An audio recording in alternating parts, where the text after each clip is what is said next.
Assalamualaikum warahmatullahi wabarakatuh. Ini adalah kisah tentang seorang nabi yang hidup di era kerajaan-kerajaan kuno. Kisah nabi satu ini sangat penuh dengan keanehan, keganjilan, dan hal-hal yang melampaui kewajaran. Dan kita yang mendengar kisahnya ini sungguh di luar nalar manusia. Tapi ini menjadi menarik untuk dibahas karena tokoh nabi yang akan dikisahkan kali ini, walaupun sudah 70 kali dilakukan pembunuhan terhadapnya dengan cara yang berbeda-beda, tapi beliau tidak meninggal dunia dan selalu hidup kembali.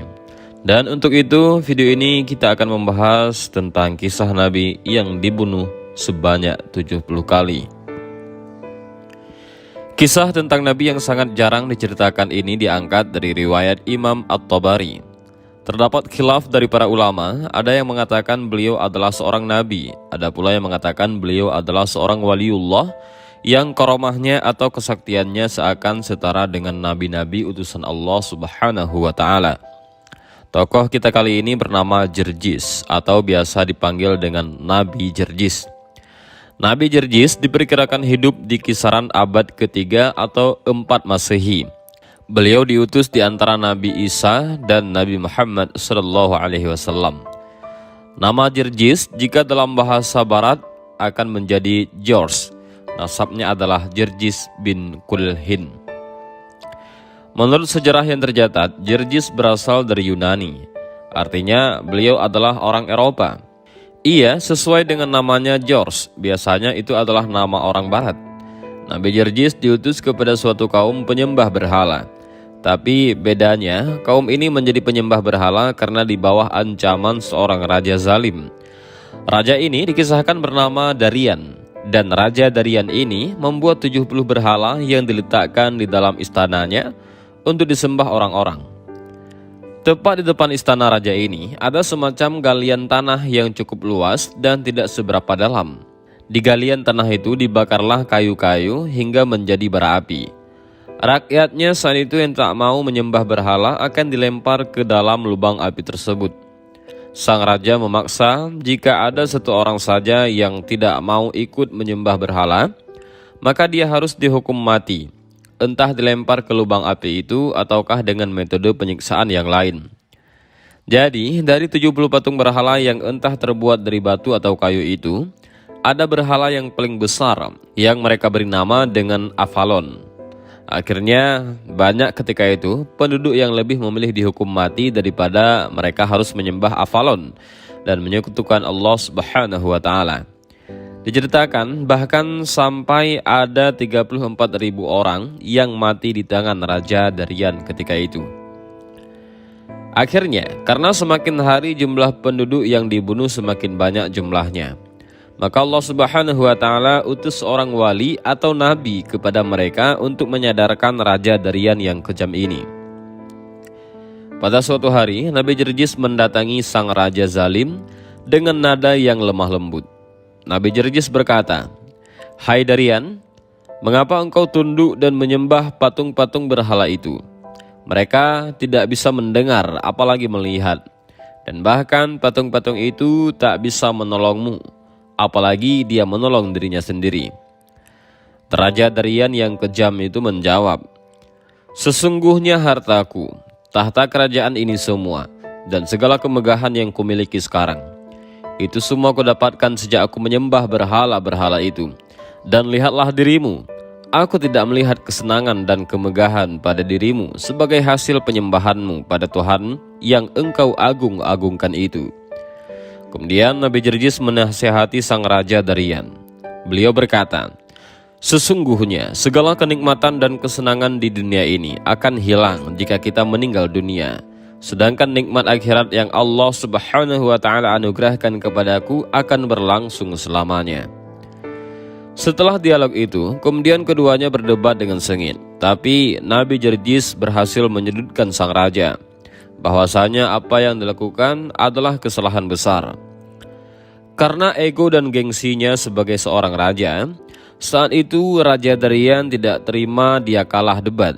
Akhirnya Darian pun menjadi marah dan menyuruh pengawalnya untuk mengikat Nabi Jerjis. Kemudian dibawakan air yang sudah mendidih, dan air mendidih itu telah diberi daun-daun yang beracun. Disiramlah tubuh Nabi Jerjis ketika itu, hingga kulitnya melepuh dan mulai nampak daging-daging dari balik kulit yang melepuh itu.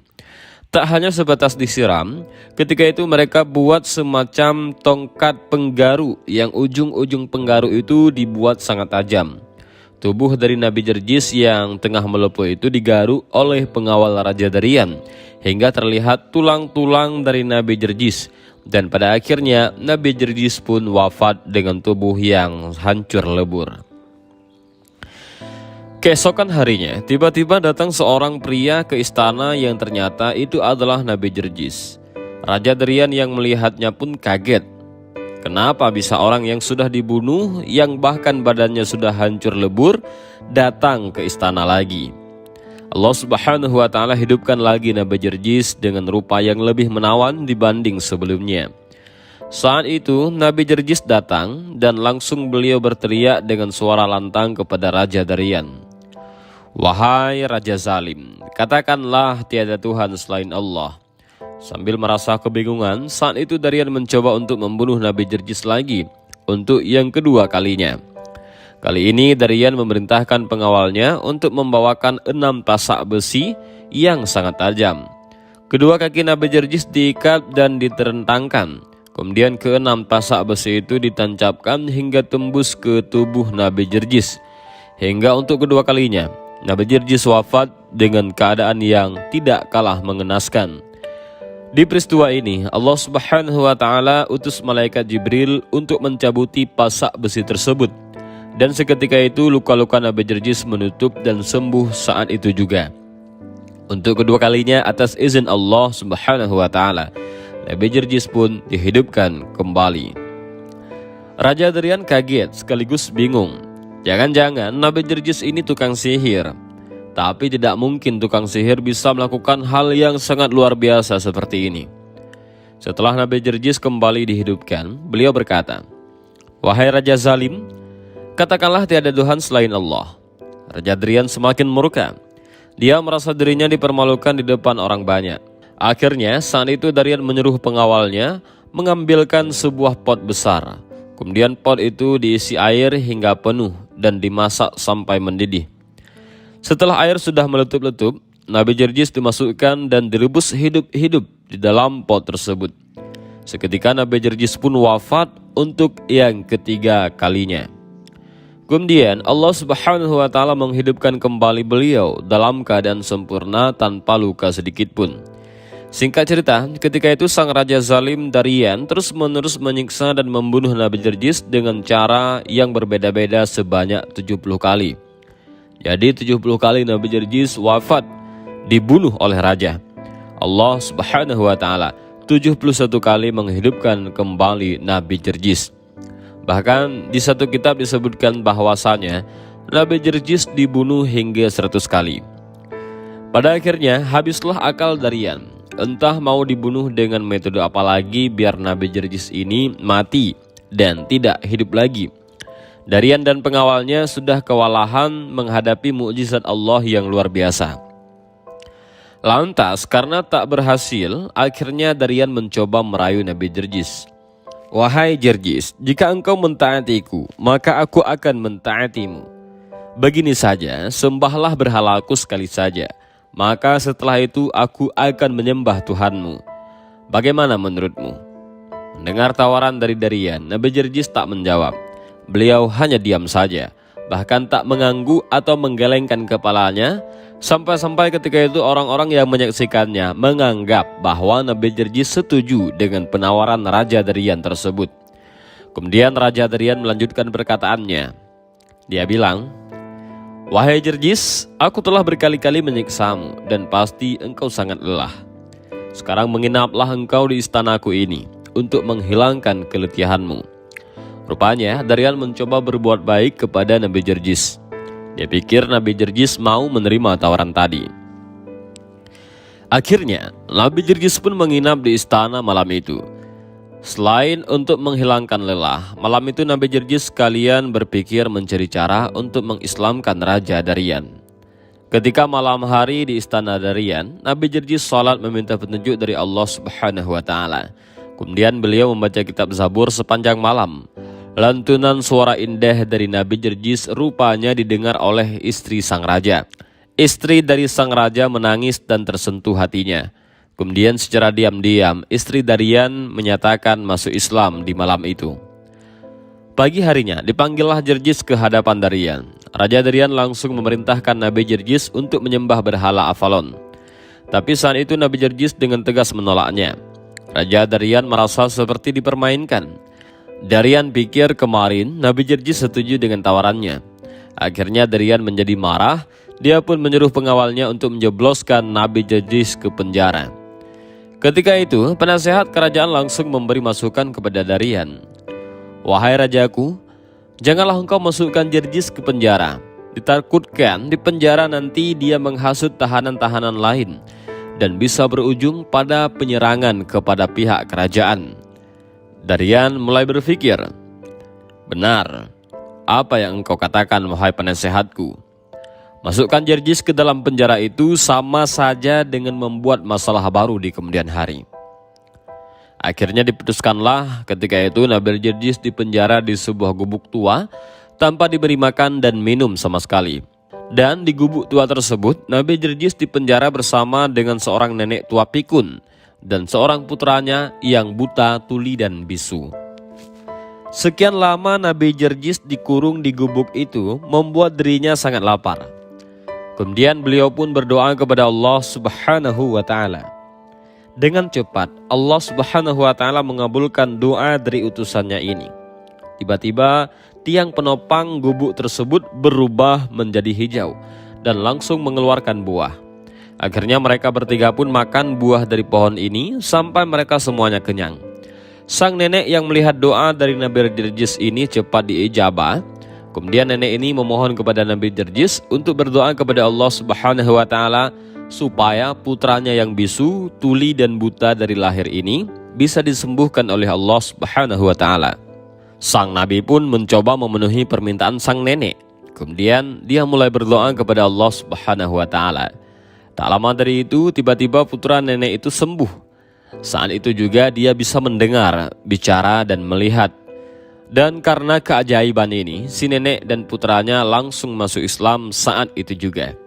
Singkat cerita, Nabi Jerjis berkata kepada putranya nenek ini. Beliau berkata, "Nak, pergilah ke tempat berhala Raja Darian. Sampaikanlah pada berhala-berhala itu bahwasanya Jerjis memanggil mereka." Si anak ini langsung berangkat ke tempat 70 berhala-berhala Darian. Setelah sampai, anak ini langsung menyampaikan pesan dari Nabi Jerjis di depan berhala-berhala itu. Atas izin Allah, patung-patung berhala tersebut mencabut diri dari tempatnya dan mulai berjalan dengan menggunakan kepala mereka. Diam-diam istri dari Raja Darian menyaksikan peristiwa itu. Dia pun mengikuti dari jauh kemana tujuan patung-patung berhala itu pergi. Setelah 70 patung berhala ini telah sampai di depan gubuk Nabi Jerjis, Nabi Jerjis pun menghentakkan kakinya ke tanah. Dan tiba-tiba saat itu tanah terbelah menjadi dua. Ke-70 berhala tersebut masuk ke dalamnya. Tak berapa lama tanah pun menutup kembali dan hilanglah sudah 70 berhala raja yang dibanggakan itu. Raja Darian yang mengetahui kejadian ini menjadi murka. Dia langsung memanggil Nabi Jerjis ke hadapannya. Kemudian Nabi Jerjis pun datang menghadap Raja Darian. Hal ini disaksikan oleh banyak dari penduduk kerajaan itu. Belum sempat Darian berbicara, rupanya saat itu sang istri tampil ke depan. Dia berkata kepada penduduk negerinya. Istrinya berkata, "Wahai penduduk negeriku, sayangilah jiwa-jiwa kalian, dan segeralah kalian masuk Islam, karena sesungguhnya Jerjis adalah seorang nabi yang Allah utus untuk kita."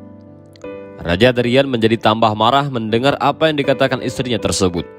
Kemudian Darian berkata kepada istrinya itu, "Wahai istriku, sungguh aku telah 70 tahun lamanya melihat banyak sekali mukjizat dan keajaiban. Tapi aku tidak pernah masuk Islam. Namun kenapa engkau masuk Islam hanya karena melihat satu mukjizat saja?" Istri dari Darian berkata dan menjawab, Celakalah engkau wahai suamiku, yang demikian itu semata-mata karena kedurjanaan dan kezalimanmu belaka. Itulah kemalanganmu, sedangkan bagiku, ini adalah keberuntunganku. Setelah istrinya mengatakan hal tersebut, kemudian Daryan menyuruh pengawalnya untuk membunuh istrinya tersebut dengan cara yang kejam. Akhirnya wafatlah sang istri raja pada saat itu.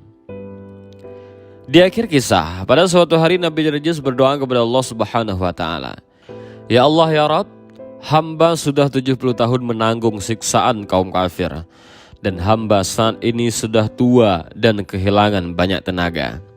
Maka anugerahilah hamba mati syahid." Tak lama dari Nabi Jerjis berdoa, beliau melihat nyala api turun dari langit kepada para pasukan kerajaan. Bersamaan dengan itu, orang-orang kafir itu mengangkat pedangnya kemudian membunuh Nabi Jerjis. Di peristiwa itulah Nabi Jerjis diwafatkan Allah Subhanahu wa Ta'ala dalam keadaan syahid dan tidak dihidupkan lagi sesuai dengan doanya. Tak lama setelah Nabi Jerjis mati syahid, dikisahkan Daryan pun ketika itu mati ditelan api. Jika kita melihat kepada tahun Nabi Jerjis ini hidup, berarti beliau diutus setelah Nabi Isa dan sebelum Nabi Muhammad SAW. Padahal banyak ulama juga yang berpendapat antara Nabi Isa ke Nabi Muhammad SAW itu tidak ada Nabi yang diutus. Kira-kira selama 500 tahunan setelah Nabi Isa diangkat ke langit itu, tidak ada lagi Nabi selain Nabi Muhammad SAW. Lalu mengapa kisah ini ada di riwayat Imam At-Tabari? Itu bukan berarti karena Imam At-Tabari tidak mengetahui kebatilan sebuah riwayat. Bukan pula beliau tukang dongeng, melainkan memang begitulah metode Imam At-Tabari ini. Beliau memaparkan seluruh riwayat di kitabnya, lalu menyerahkan kepada para pendengar ataupun para pembaca kitabnya. Terkait kebenaran kisah itu, baik melalui disiplin ilmu hadis, akal sehat, ataupun faktor lainnya. Jika Jerjis adalah seorang nabi, tentu kita akan imani. Namun masalahnya, beliau hidup di antara Nabi Isa dan Nabi Muhammad SAW. Sebuah masa jeda di mana peradaban sedang mengalami fase transisi melalui perang, wabah, bencana alam, dan kesyirikan yang kembali ramai. Masa di mana tak ada nabi di antara Nabi Isa dan Rasulullah Muhammad SAW. Jadi bagi kalian yang ingin percaya dengan kisah ini ya silahkan saja. Tapi perlu diingat tidak ada nabi antara Nabi Isa sampai dengan diangkatnya Nabi Muhammad SAW. Tapi dari kisah ini kita bisa mengambil beberapa pelajaran dan hikmah. Juga mudah-mudahan video tentang kisah Nabi yang dibunuh sebanyak 70 kali ini memberi kita manfaat, dan juga mudah-mudahan video ini bermanfaat. Wallahu a'lam bishawab. Assalamualaikum warahmatullahi wabarakatuh.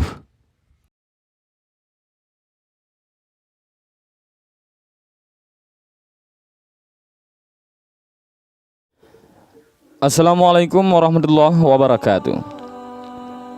Nabi Khidir alaihissalam adalah nabi yang ditunda kematiannya karena beliau telah meminum air kehidupan ataupun ainul hayat. Ketika itu, Raja Iskandar Zulkarnain berniat mengadakan perjalanan untuk mengelilingi bumi, dan Allah Subhanahu wa Ta'ala mewakilkan salah satu malaikatnya yang bernama Rafa'il untuk menyertainya dalam perjalanan panjang itu.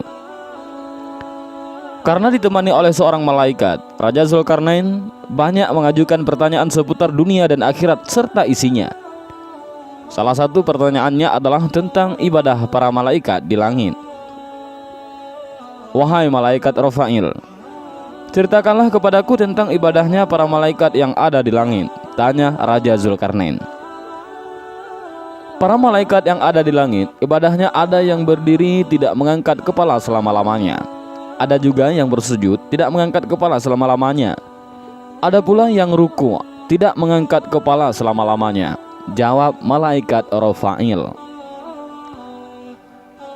"Alangkah senangnya hati ini seandainya aku bisa hidup bertahun-tahun lamanya untuk beribadah kepada Allah Subhanahu wa Ta'ala," kata Raja Zulkarnain kepada malaikat Rafa'il waktu itu.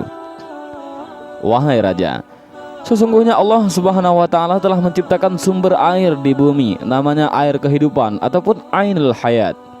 Artinya sumber air hidup. Maka barang siapa yang meminum air kehidupan seteguk, maka ia tidak akan mati sampai hari kiamat. Atau jika ia memohon kepada Allah Subhanahu wa taala untuk dimatikan, kata malaikat Rafa'il. Apakah engkau tahu tempat air kehidupan itu, wahai malaikat Rafa'il? Tanya Raja Zulkarnain kepada malaikat Rafa'il. Sesungguhnya air kehidupan itu berada di bumi yang gelap, jawab malaikat Rafa'il. Setelah Raja Zulkarnain mendengar penuturan malaikat Rafa'il tentang air kehidupan itu, maka Raja segera mengumpulkan para alim ulama yang ada pada saat itu. Sebelumnya, Raja bertanya kepada para mereka ulama tentang letak air kehidupan, tetapi mereka semua menjawab tidak tahu. Wahai para alim ulama, tahukah kalian di manakah letak air kehidupan itu? Tanya Raja. Kami tidak mengetahuinya, wahai baginda. Hanya Allah Subhanahu wa taala yang maha mengetahui, jawab salah seorang ulama. Ada salah seorang ulama yang mampu menjawab meski tidak sedetil mungkin, yaitu sedetil letaknya di mana ainul hayat itu. Sesungguhnya aku pernah membaca di dalam wasiat Nabi Adam alaihissalam bahwa beliau berkata, sesungguhnya Allah Subhanahu wa taala meletakkan air kehidupan itu di bumi yang gelap. Kata ulama itu. Di manakah bumi yang gelap itu? Tanya Raja. Yaitu di tempat terbitnya matahari, jawab orang alim yang ulama itu. Kemudian Raja Zulkarnain menyuruh para pengawalnya untuk menyiapkan segala keperluan untuk mencari dan mendatangi tempat air kehidupan itu. Kuda apa yang sangat tajam penglihatannya di waktu gelap? Tanya Raja. Kuda betina yang masih perawan, jawab para sahabatnya. Sesungguhnya dan akhirnya Raja mengumpulkan 1000 kuda betina yang masih perawan, dan ia memilih di antara 6.000 tentaranya yang pandai serta ahli dalam mencambu. Di antara para tentara itu ada Nabi Khidir alaihissalam. Bahkan beliau menjabat sebagai Perdana Menteri waktu itu. Setelah dirasa semua cukup dan siap, maka berangkatlah Raja Zulkarnain dan Nabi Khidir alaihissalam yang berjalan di depan pasukan. Setelah sekian lama mencari, akhirnya mereka mengetahui tempat terbitnya matahari. Mereka pun menuju arah terbitnya matahari tersebut. Perjalanan ke tempat tujuan tersebut memakan waktu 12 tahun lamanya untuk sampai di bumi yang gelap itu. Gelapnya bukanlah seperti di waktu malam hari, melainkan gelap karena ada pancaran seperti asap. Raja Zulkarnain sudah tak sabar lagi hendak masuk ke tempat gelap itu. Namun salah seorang cendekiawan mencegahnya. Para tentara berkata kepada Raja, wahai baginda, sesungguhnya raja-raja yang terdahulu tidak ada yang masuk ke tempat ini, karena tempat yang gelap ini berbahaya. Wahai prajurit, kita harus memasukinya. Tidak boleh tidak, sanggah sang raja. Karena raja bersikeras hendak masuk, maka tak ada seorang pun yang berani melarangnya. Diamlah dan tunggulah kalian di sini selama 12 tahun. Jika aku bisa datang kepada kalian dalam masa itu, maka kedatanganku terhadap kalian termasuk baik. Dan jika aku tidak datang dalam 12 tahun, maka pulanglah kalian kembali ke negeri kalian, ujar sang raja. Setelah itu raja mendekat dan bertanya kepada malaikat Rafa'il, apabila kita melewati tempat gelap ini, apakah kita dapat melihat kawan-kawan kita? Tidak bisa kelihatan, jawab malaikat Rafa'il. Akan tetapi aku memberimu sebuah merjan ataupun mutiara. Jika mutiara itu engkau letakkan di atas bumi, maka mutiara itu dapat menjerit dengan suara yang keras. Dengan demikian kawan-kawan kalian yang tersesat jalan dapat kembali kepada kalian. Jelas malaikat Rafa'il yang lebih lanjut lagi. Dan begitulah akhirnya Raja Iskandar Dzulkarnain masuk ke tempat yang gelap itu. Selama 18 hari lamanya tidak pernah melihat matahari dan bulan, tidak pernah melihat malam maupun siang, tidak pernah melihat burung dan binatang liar. Sedangkan raja berjalan dengan didampingi oleh Nabi Khidir alaihissalam. Pada saat mereka berjalan, maka Allah Subhanahu wa taala memberi wahyu kepada Nabi Khidir alaihissalam bahwa sesungguhnya air kehidupan itu berada di sebelah kanan jurang, dan air kehidupan ini aku khususkan untukmu. Setelah Nabi Khidir alaihissalam menerima wahyu itu, beliau berkata kepada sahabat-sahabatnya, "Berhentilah kalian di tempat masing-masing, dan jangan kalian meninggalkan di tempat kalian sebelum aku datang kepada kalian." Kemudian Nabi Khidir alaihissalam menuju kanan jurang hingga beliau menemukan air kehidupan itu. Beliau turun dari kudanya, melepaskan pakaiannya, dan turun ke kolam air kehidupan tersebut. Beliau mandi dan minum air sumber kehidupan tersebut, dan beliau merasakan bahwa airnya lebih manis daripada madu. Sesudah mandi dan meminum air tersebut, beliau keluar dari tempat itu kemudian menemui Raja Iskandar Dzulkarnain. Raja tidak mengetahui apa yang telah terjadi atas diri Nabi Khidir alaihissalam. Dan begitulah ceritanya. Kisah Nabi Khidir alaihissalam yang mencari air kehidupan ini diriwayatkan oleh As-Sa'labi dari Sayyidina Ali radhiyallahu an. Dan begitulah sedikit kisah tentang Nabi Khidir alaihissalam yang mendapat Ainul Hayat ataupun air kehidupan. Dan mungkin saja kisah ini ada beberapa versi yang berbeda, namun tujuannya sama, yaitu untuk menceritakan kenapa Nabi Khidir alaihissalam masih bisa hidup sampai sekarang. Namun jika kawan-kawan ada versi lainnya ataupun ada berbeda cerita, mohon untuk ditulis di kolom komentar. Karena admin sangat berharap dari video ini kita bisa mengambil beberapa pelajaran. Dan mudah-mudahan video ini bermanfaat. Wallahu a'lam bishawab. Assalamualaikum warahmatullahi wabarakatuh.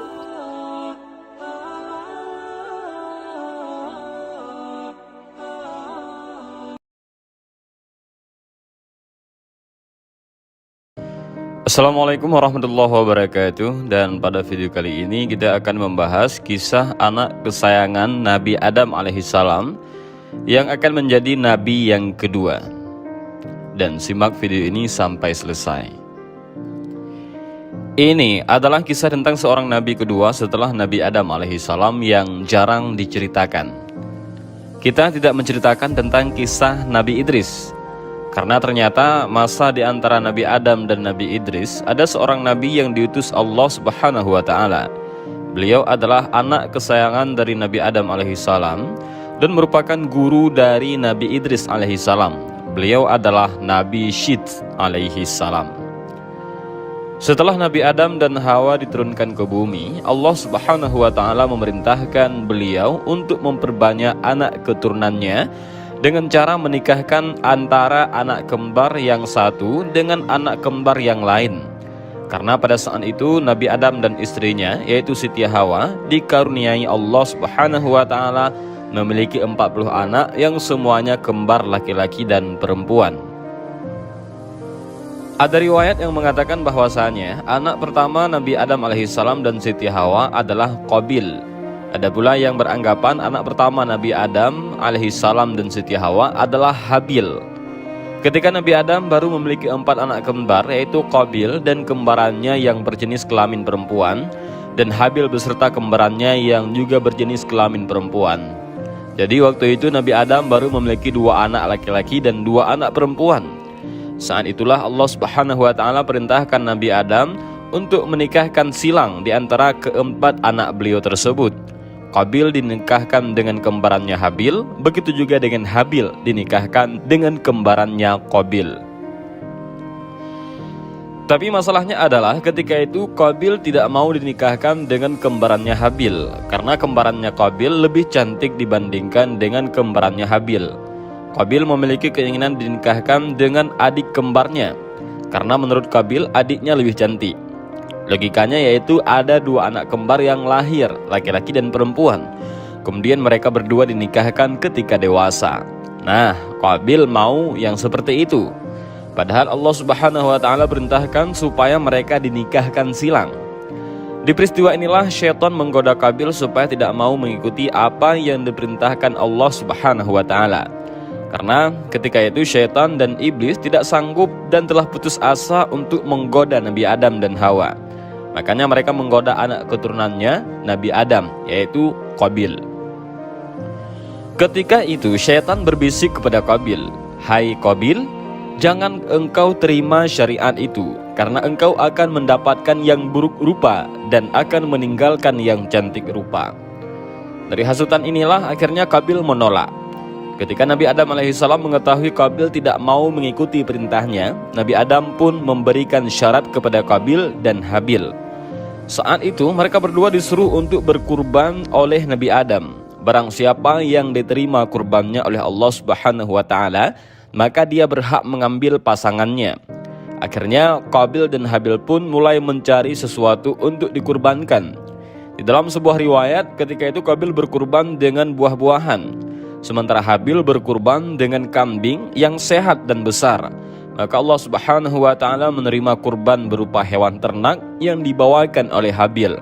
Sementara itu kurban dari Qabil ditolak.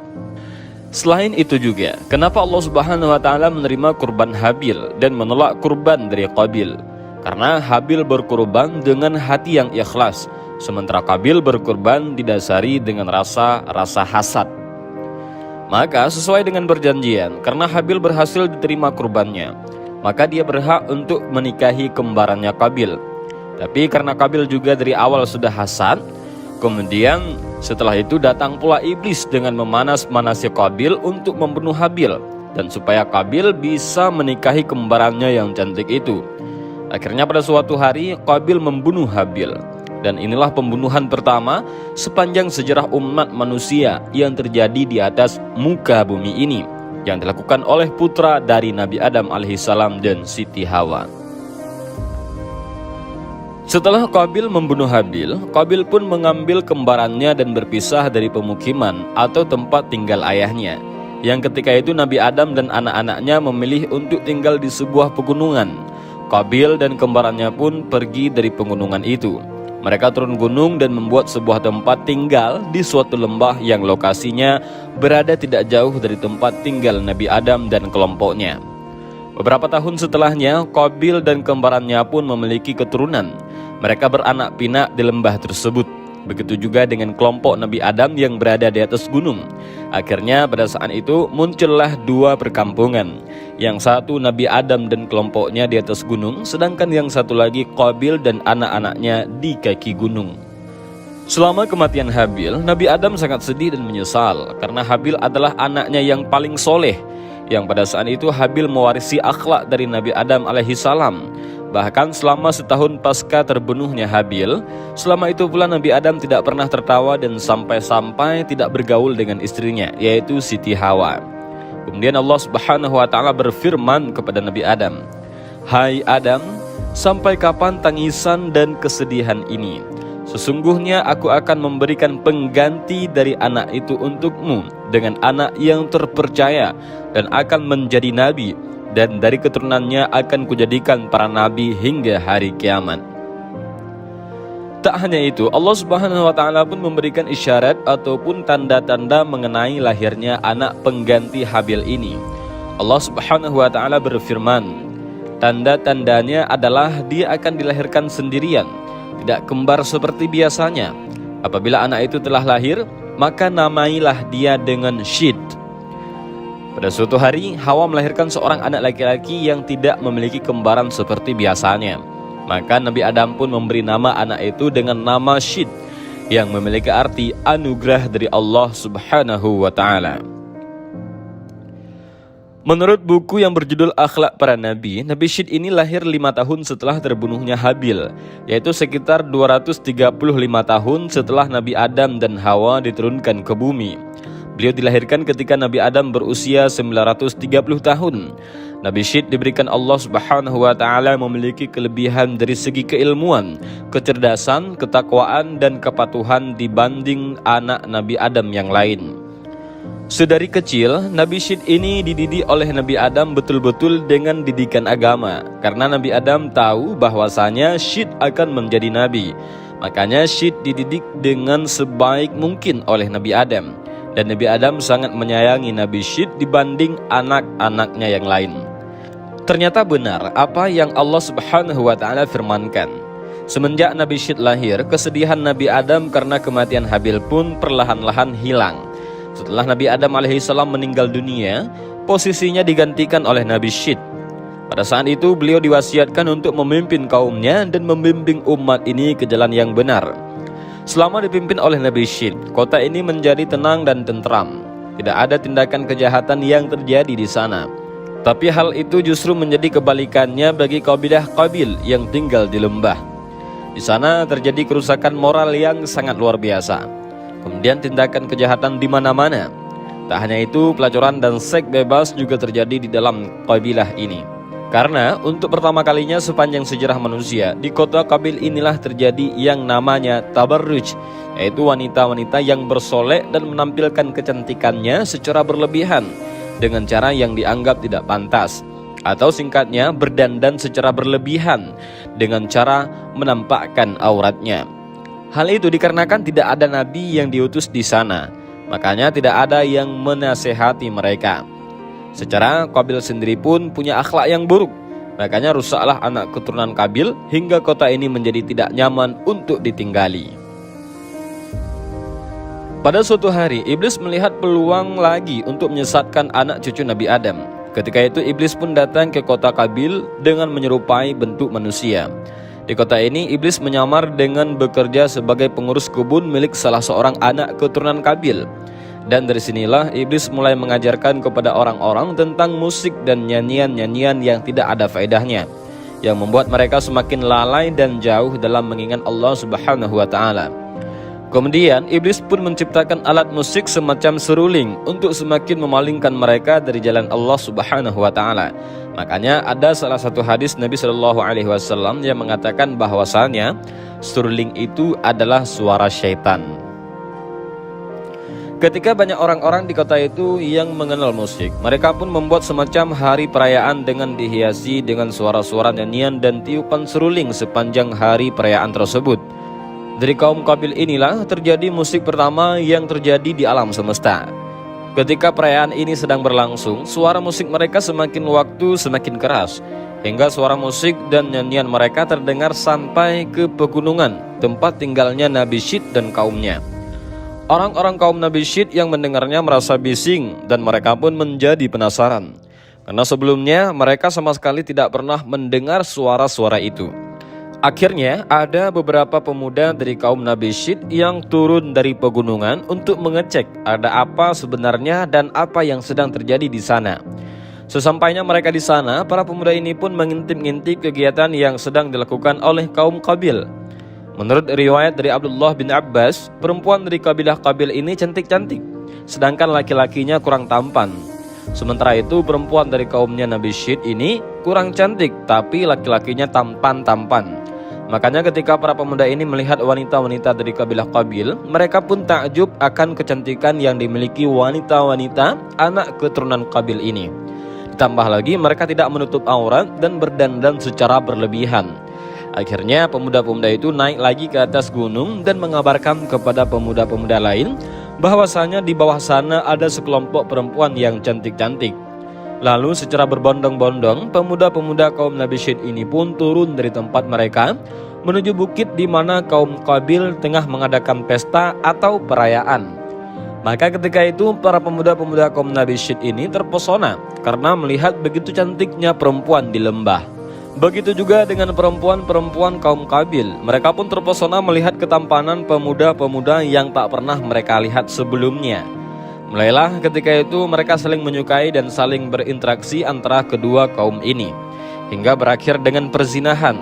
Dan inilah perzinahan pertama yang terjadi di alam semesta. Jadi lengkap sudah syaitan dan iblis menghasut anak cucu Adam untuk melakukan segala hal yang dilarang Allah Subhanahu wa Ta'ala. Mulai dari pembunuhan, tabarruj, musik, dan sampai terjadinya perzinahan. Iblis dan bala tentaranya betul-betul selangkah lebih maju dalam menghasut anak cucu Adam supaya bisa menemani mereka di neraka kelak. Seiring berjalannya waktu, banyaklah pemuda-pemuda dari kaum Nabi Syed yang terpengaruh dan ikut rusak karena wanita-wanita dari kaum Qabil. Nabi Syed pun berusaha mendakwahi mereka untuk kembali ke jalan yang benar.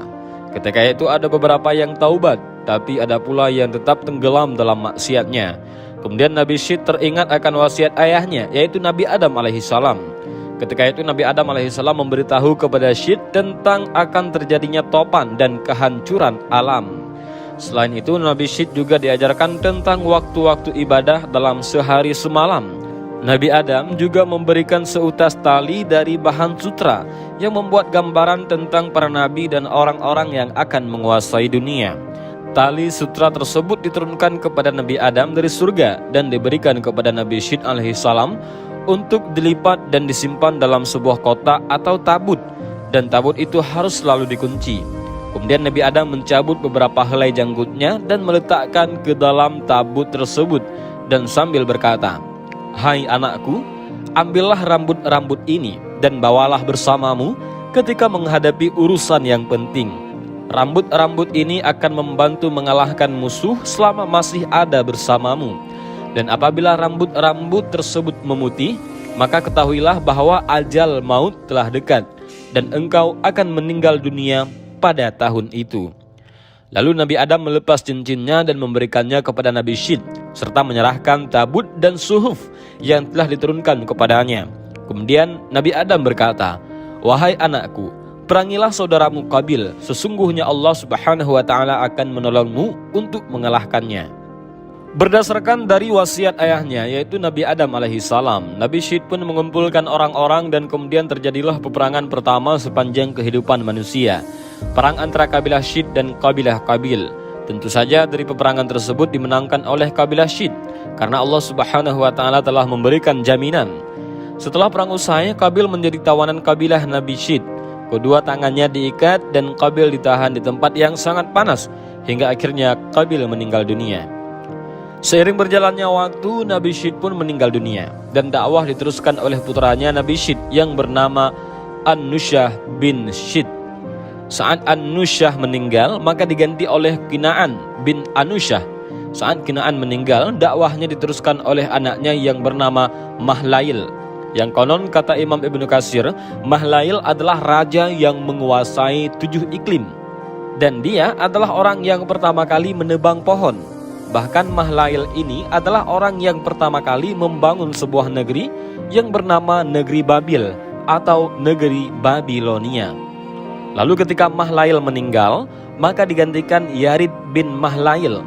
Dan di saat Yarid meninggal, estafet dakwahnya diteruskan oleh anaknya yang menjadi nabi yang bernama Akhnuh.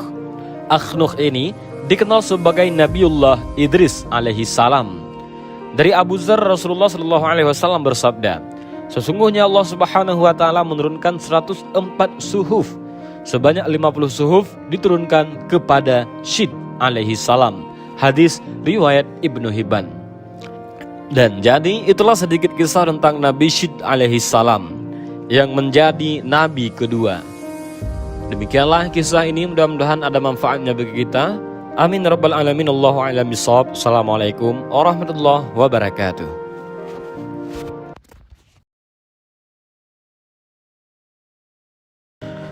Assalamualaikum warahmatullahi wabarakatuh.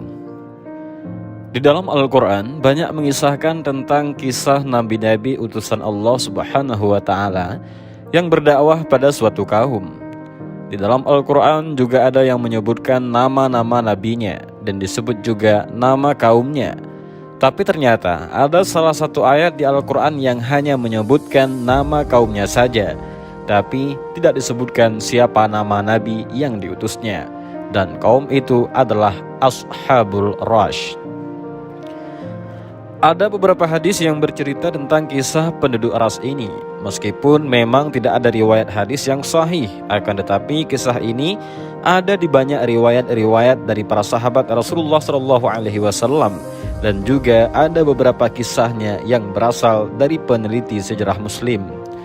Dan untuk video ini kita akan membahas tentang kisah Nabi Hanzalah dan kaum Ashabul Rash. Sahabat Tafakkur Fiddin yang dimuliakan Allah Subhanahu wa ta'ala, Nabi Hanzalah ini hidup sezaman dengan Raja Zulkarnain dan Nabiullah Khidir alaihi salam. Artinya beliau ini hidup sekitar abad ke-5 sebelum Masehi. Itu berarti 500 tahun sebelum Nabi Isa diutus. Nabi Hanzalah merupakan keturunan dari Yahuda, yang berarti beliau nabi yang berasal dari kalangan Bani Israel. Silsilahnya adalah Hanzalah bin Safwan bin Al-Haris bin Al-Kahtan. Nabi Hanzalah ini diutus kepada suatu kaum yang bernama penduduk Arash, atau dalam bahasa Arabnya disebut dengan Ashabul Arash. Ashabul Arash ini adalah orang-orang yang tersisa dari kaum Samudnya Nabi Saleh. Ketika itu Allah Subhanahu wa Ta'ala membinasakan kaum Samud ini dengan suara teriakan malaikat Jibril yang mengakibatkan seluruh penduduk kaum Samud ini mati. Ternyata ada beberapa orang dari kaum Samud ini yang selamat dari malapetaka itu. Kemudian sisa-sisa orang kaum Samud ini beranak pinak hingga membentuk peradaban baru yang dinamakan dengan Ashabul Arash. Ashab atau Ashabul yang berarti penduduk atau penghuni, dan Ras memiliki arti sumur lama. Ada juga yang mengartikan Ras sebagai telaga yang sudah kering airnya. Tentang kisah Nabi Hanzalah dan kaum Ras ini terbagi menjadi dua cerita besar.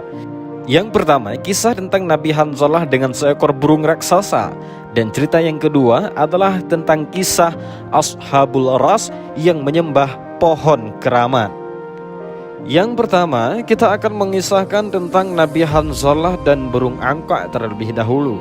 Kisah ini diceritakan oleh Imam Abu Al-Hasan, atau yang lebih dikenal dengan julukan Imam Al-Kisai. Penduduk Ras ini tinggal di wilayah Hadramaut, Yaman. Di kota ini terdapat pepohonan, buah-buahan, dan kampung-kampung yang makmur. Di kampung ini ada sebuah gunung yang bernama dengan Gunung Falaj. Gunung Falaj adalah rumah bagi sebahagian besar jenis burung-burung. Artinya di Gunung Falaj ini ada banyak sekali jenis burung yang membuat sarang mereka di sana. Dan ada satu jenis burung yang cukup menarik perhatian di sana. Burung ini bernama burung anqa. Kata anqa memiliki arti berleher panjang. Ciri-ciri burung ini adalah memiliki ukuran yang sangat besar. Tak ada yang tahu pasti berapa meter ukuran burung ini, tapi dikisahkan apabila burung ini terbang, sayap-sayapnya mampu menutupi matahari seperti awan. Jadi kalau burung ini sedang terbang di atas kita, situasi di sekitar menjadi gelap karena sayap besar dari burung ini mampu menutupi sinar matahari. Dan burung anqa ini punya leher yang panjang seperti leher unta. Dan uniknya lagi, burung ini juga punya 4 buah sayap, yang 2 sayap berukuran besar dan 2-nya lagi berukuran kecil. Burung anqa ini menjadi hewan mitologi dalam Islam dan masih misterius tentang keberadaannya. Burung anqa ini adalah hewan pemakan daging. Dia biasa memakan bangkai sapi, kambing, gajah, dan hewan-hewan besar lainnya. Cengkraman kakinya mampu mengangkat seekor gajah yang memiliki bobot sekitar 4 ton ke atas Gunung Falaj demi memberi makan anak-anaknya. Di puncak gunung itu, keberadaan burung ini tidaklah mengganggu penduduk dari Ashabul Ras karena dia hanya makan bangkai hewan saja. Tapi entah apa yang terjadi, pada suatu hari tiba-tiba burung ini memangsa anak-anak kecil dari kaum Ras ini. Jadi ketika itu mulailah penduduk kaum Ras ini menjadi takut dengan burung ini. Mereka menjaga anak-anak untuk tidak bermain di luar rumah supaya tidak dimangsa burung ini. Akhirnya karena setiap hari penduduk Ras ini dihantui ketakutan dari burung anqa pemangsa anak-anak ini, kaum ini pun pergi menemui Nabi Hanzalah. Mereka berkata, "Wahai Nabiullah, setiap hari kami gelisah karena dihantui ketakutan dari seekor burung raksasa yang memangsa anak-anak kami." Nabi Hanzalah berkata, "Lalu kalian ingin aku menangkap burung itu?" Kemudian penduduk Ras ini berkata, "Bisakah engkau berdoa kepada Allah untuk memusnahkan burung itu?" Mendengar permintaan dari kaumnya, Nabi Hanzalah pun mencoba menolongnya, tetapi dengan sebuah syarat. Nabi Hanzalah berkata, "Baiklah, aku akan berdoa kepada Allah Subhanahu wa Ta'ala untuk memusnahkan burung itu atas izinnya. Tetapi jika burung itu telah musnah, berjanjilah kalian kepadaku dan kepada Allah Subhanahu wa Ta'ala untuk meninggalkan sesembahan berhala-berhala kalian dan bertakwalah kepada Allah, wahai kalian, dan takutlah hanya kepada Allah Subhanahu wa Ta'ala." Kemudian kaum Ras ini pun berjanji pada saat itu untuk meninggalkan berhala sesembahan mereka jika burung anqa ini musnah. Nabi Hanzalah pun berdoa kepada Allah Subhanahu wa Ta'ala, "Ya Allah, matikanlah binatang tersebut dan putuskanlah keturunannya." Dan tak lama kemudian Allah Subhanahu wa Ta'ala langsung mengijabah doa utusannya ini. Tiba-tiba burung anqa ini terbakar diikuti dengan seluruh anak-anaknya, hingga burung itu pun mati dan langsung punah saat itu juga. Kaum Ras pun yang menyaksikan kejadian itu menjadi senang dan tidak lagi dihantui rasa takut akan burung raksasa tersebut. Dan sesuai dengan janjinya kepada Nabi Hanzalah, kaum Ras saat itu mulai menyembah Allah Subhanahu wa Ta'ala dan meninggalkan berhala-berhala sesembahan mereka. Sahabat Tafakkur Fiddin yang Allah muliakan, sekarang kita akan menceritakan bahagian keduanya. Kisah kedua yang akan diceritakan kali ini ada khilaf dari para ulama. Apakah kejadiannya setelah peristiwa burung anqa ataukah sebelumnya? Tapi pada intinya kita akan menceritakan secara berurutan saja agar lebih mudah dipahami dan lebih mudah mengambil ibrahnya dari kisah kali ini. Setelah kira-kira setahun atau 2 tahun, kaum Ras ini menyembah Allah Subhanahu wa Ta'ala dan meninggalkan berhala-berhala sesembahan mereka. Mereka pun mulai kembali lagi mencari berhala baru.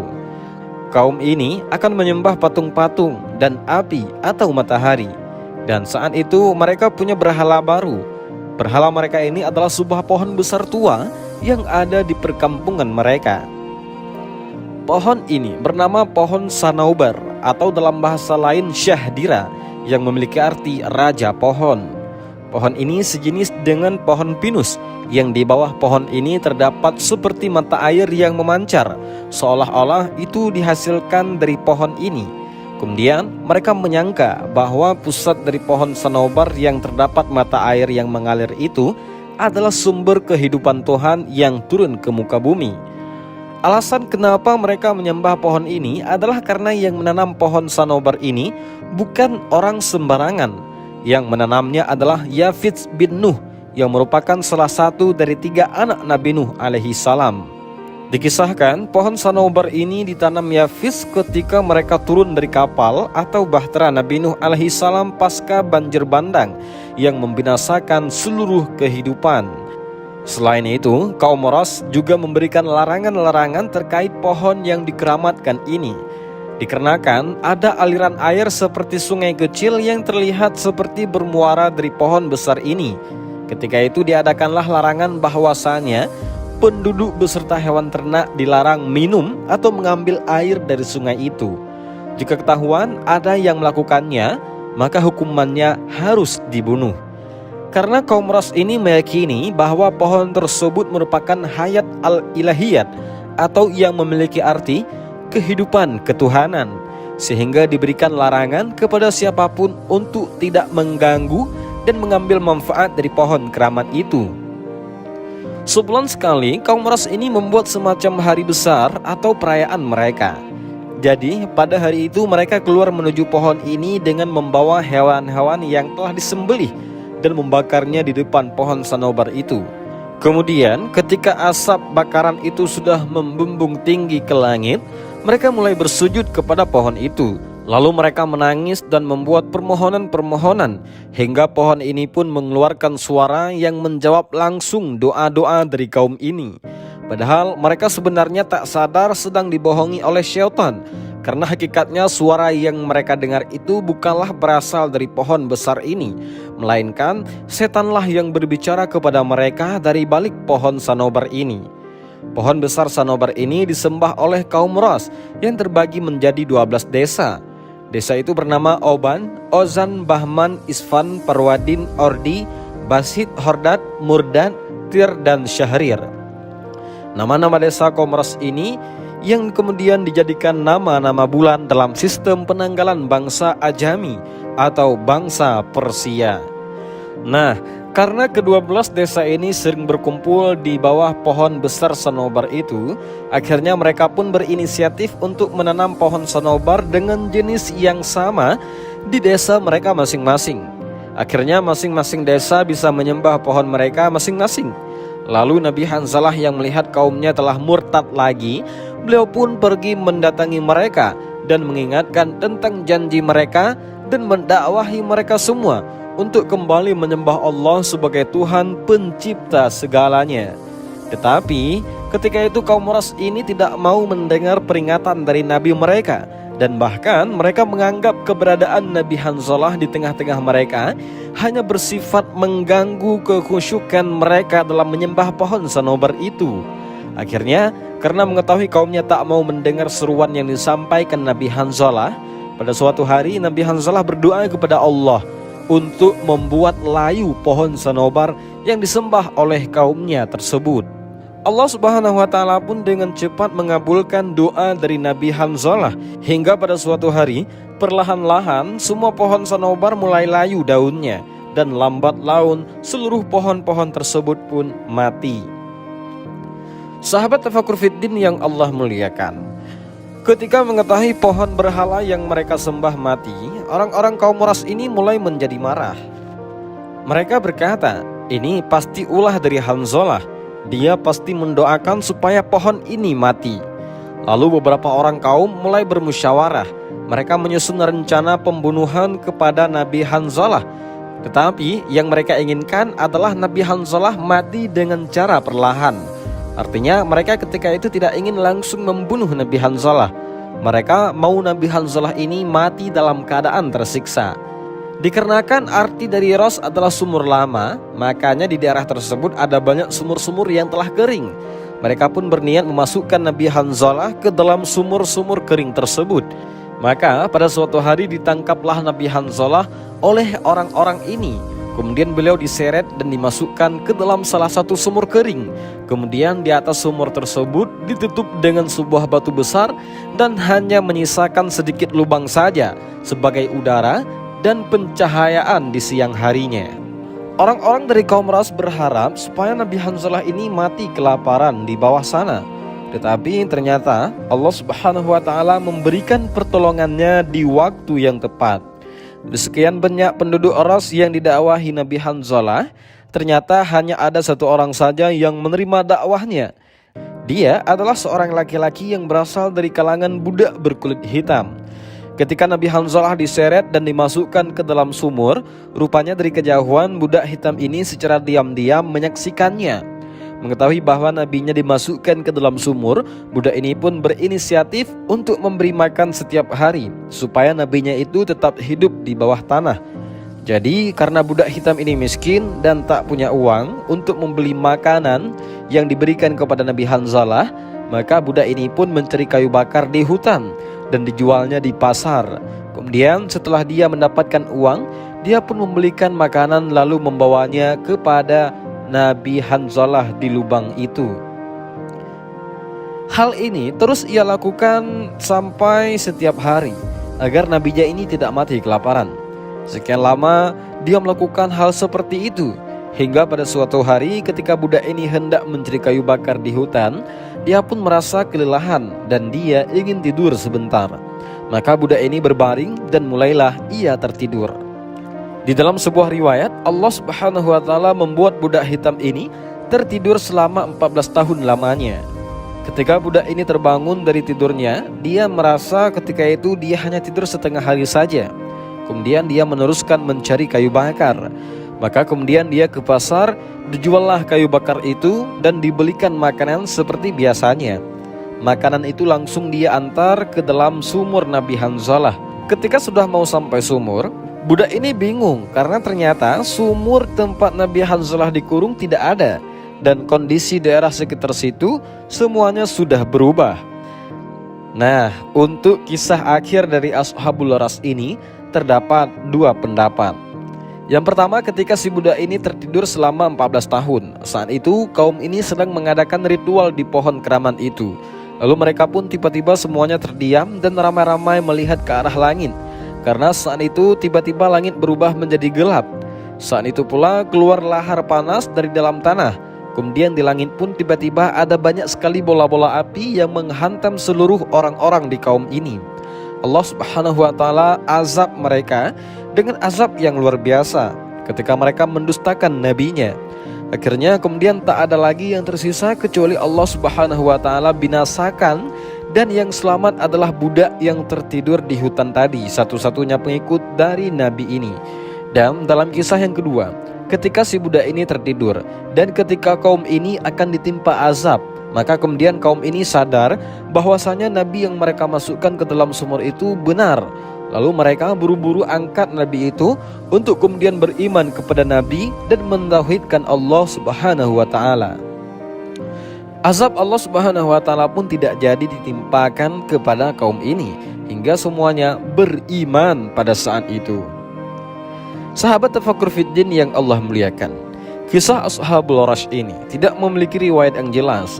Makanya kenapa bisa ada dua versi yang berbeda? Dikarenakan kisah ini berasal dari para ahli sejarah yang berusaha menyatukan antara potongan kisah satu dengan kisah lainnya. Makanya dirangkumlah dan dijadikan sebuah kisah ataupun sebuah cerita.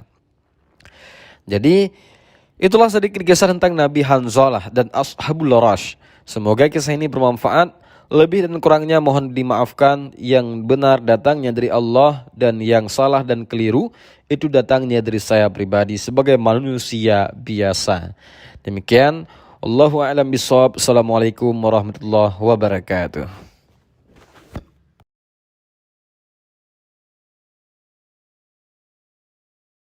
Assalamualaikum warahmatullahi wabarakatuh.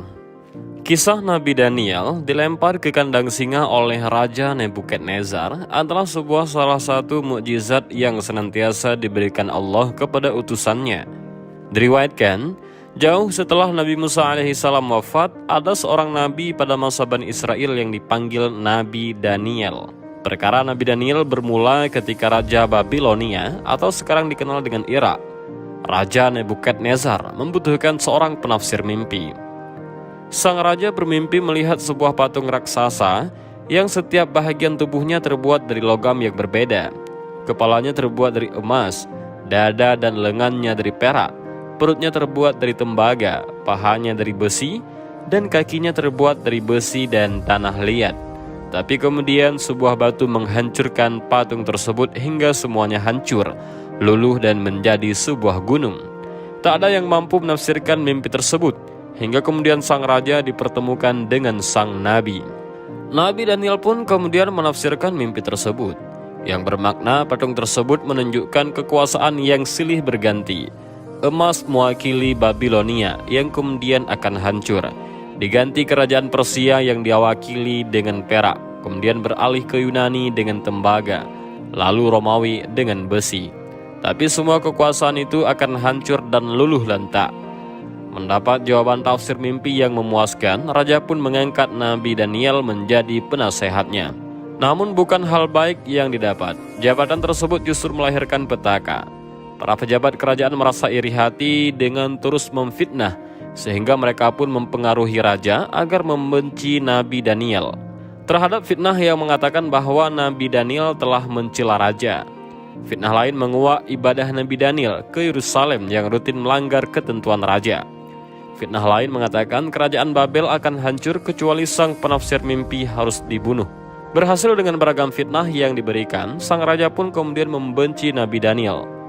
Raja kemudian memerintahkan pengawal membuat lubang dan memasukkan 2 ekor singa di dalamnya. Setelah itu, Nabi Daniel pun segera diseret dan dimasukkan ke dalam kandang singa.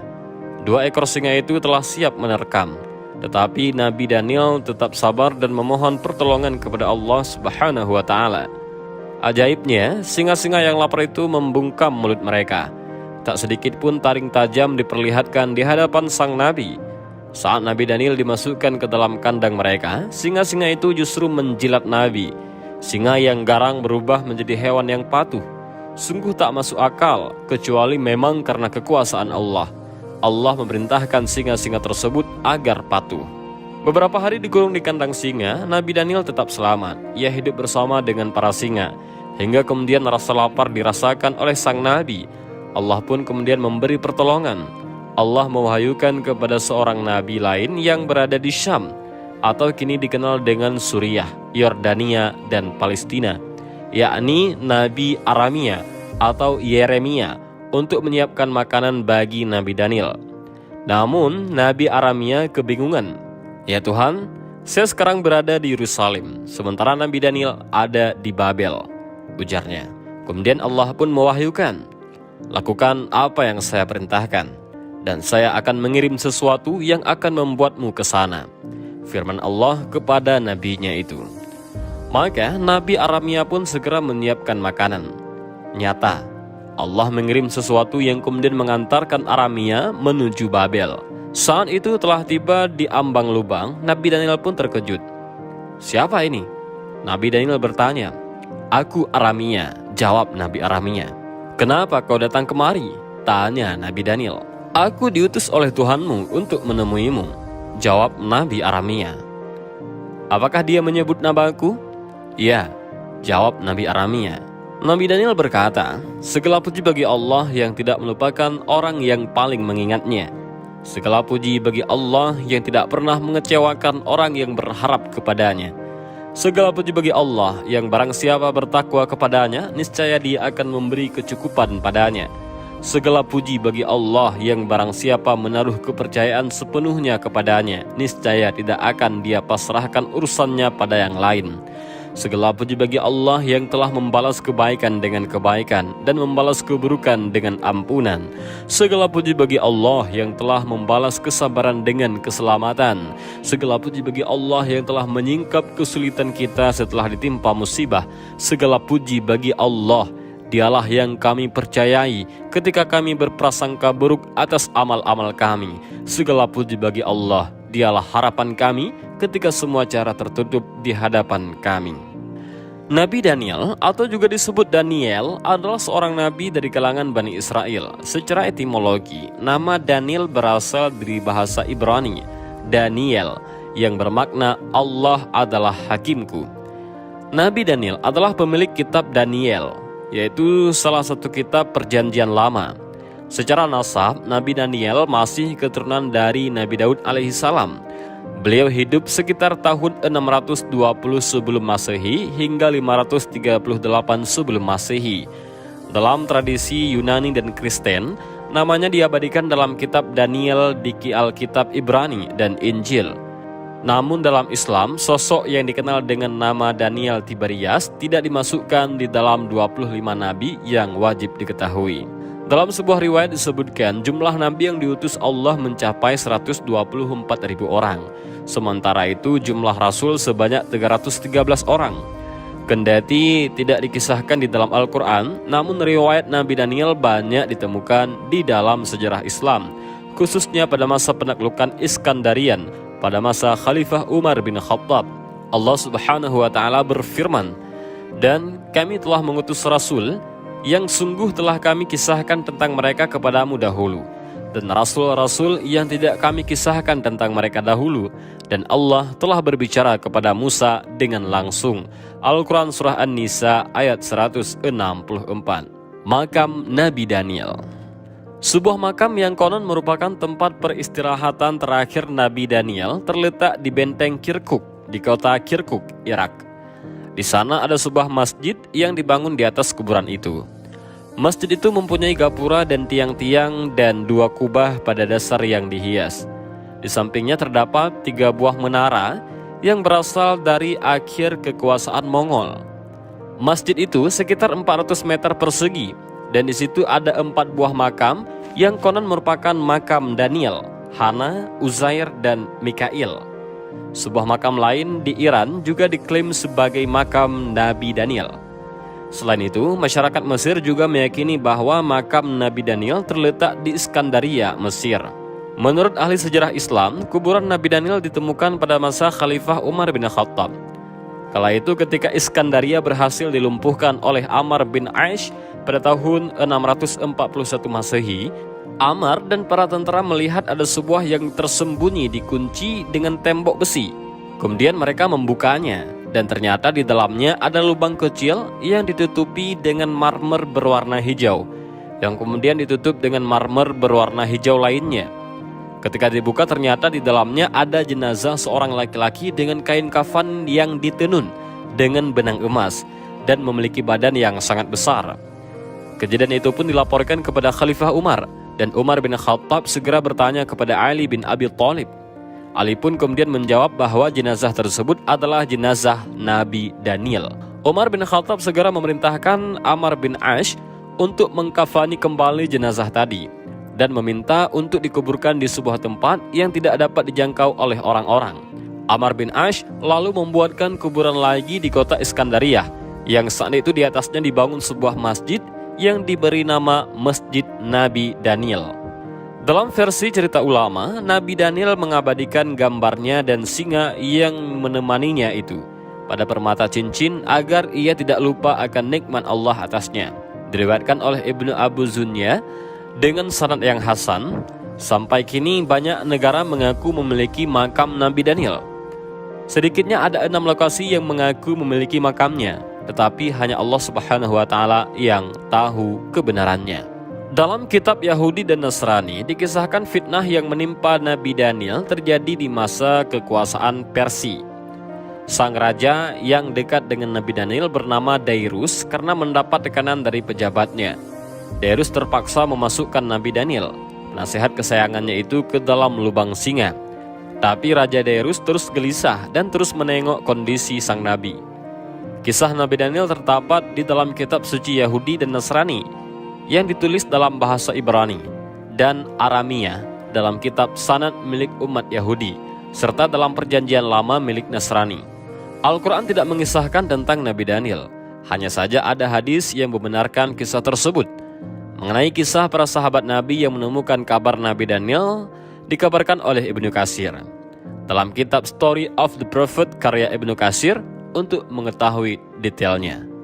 Di dalam kitab suci Al-Quran, Allah Subhanahu wa Ta'ala menjelaskan bahwa ada sebahagian para nabi yang kisahnya diceritakan di dalam Al-Quran dan sebahagian lagi tidak diceritakan di dalam Al-Quran.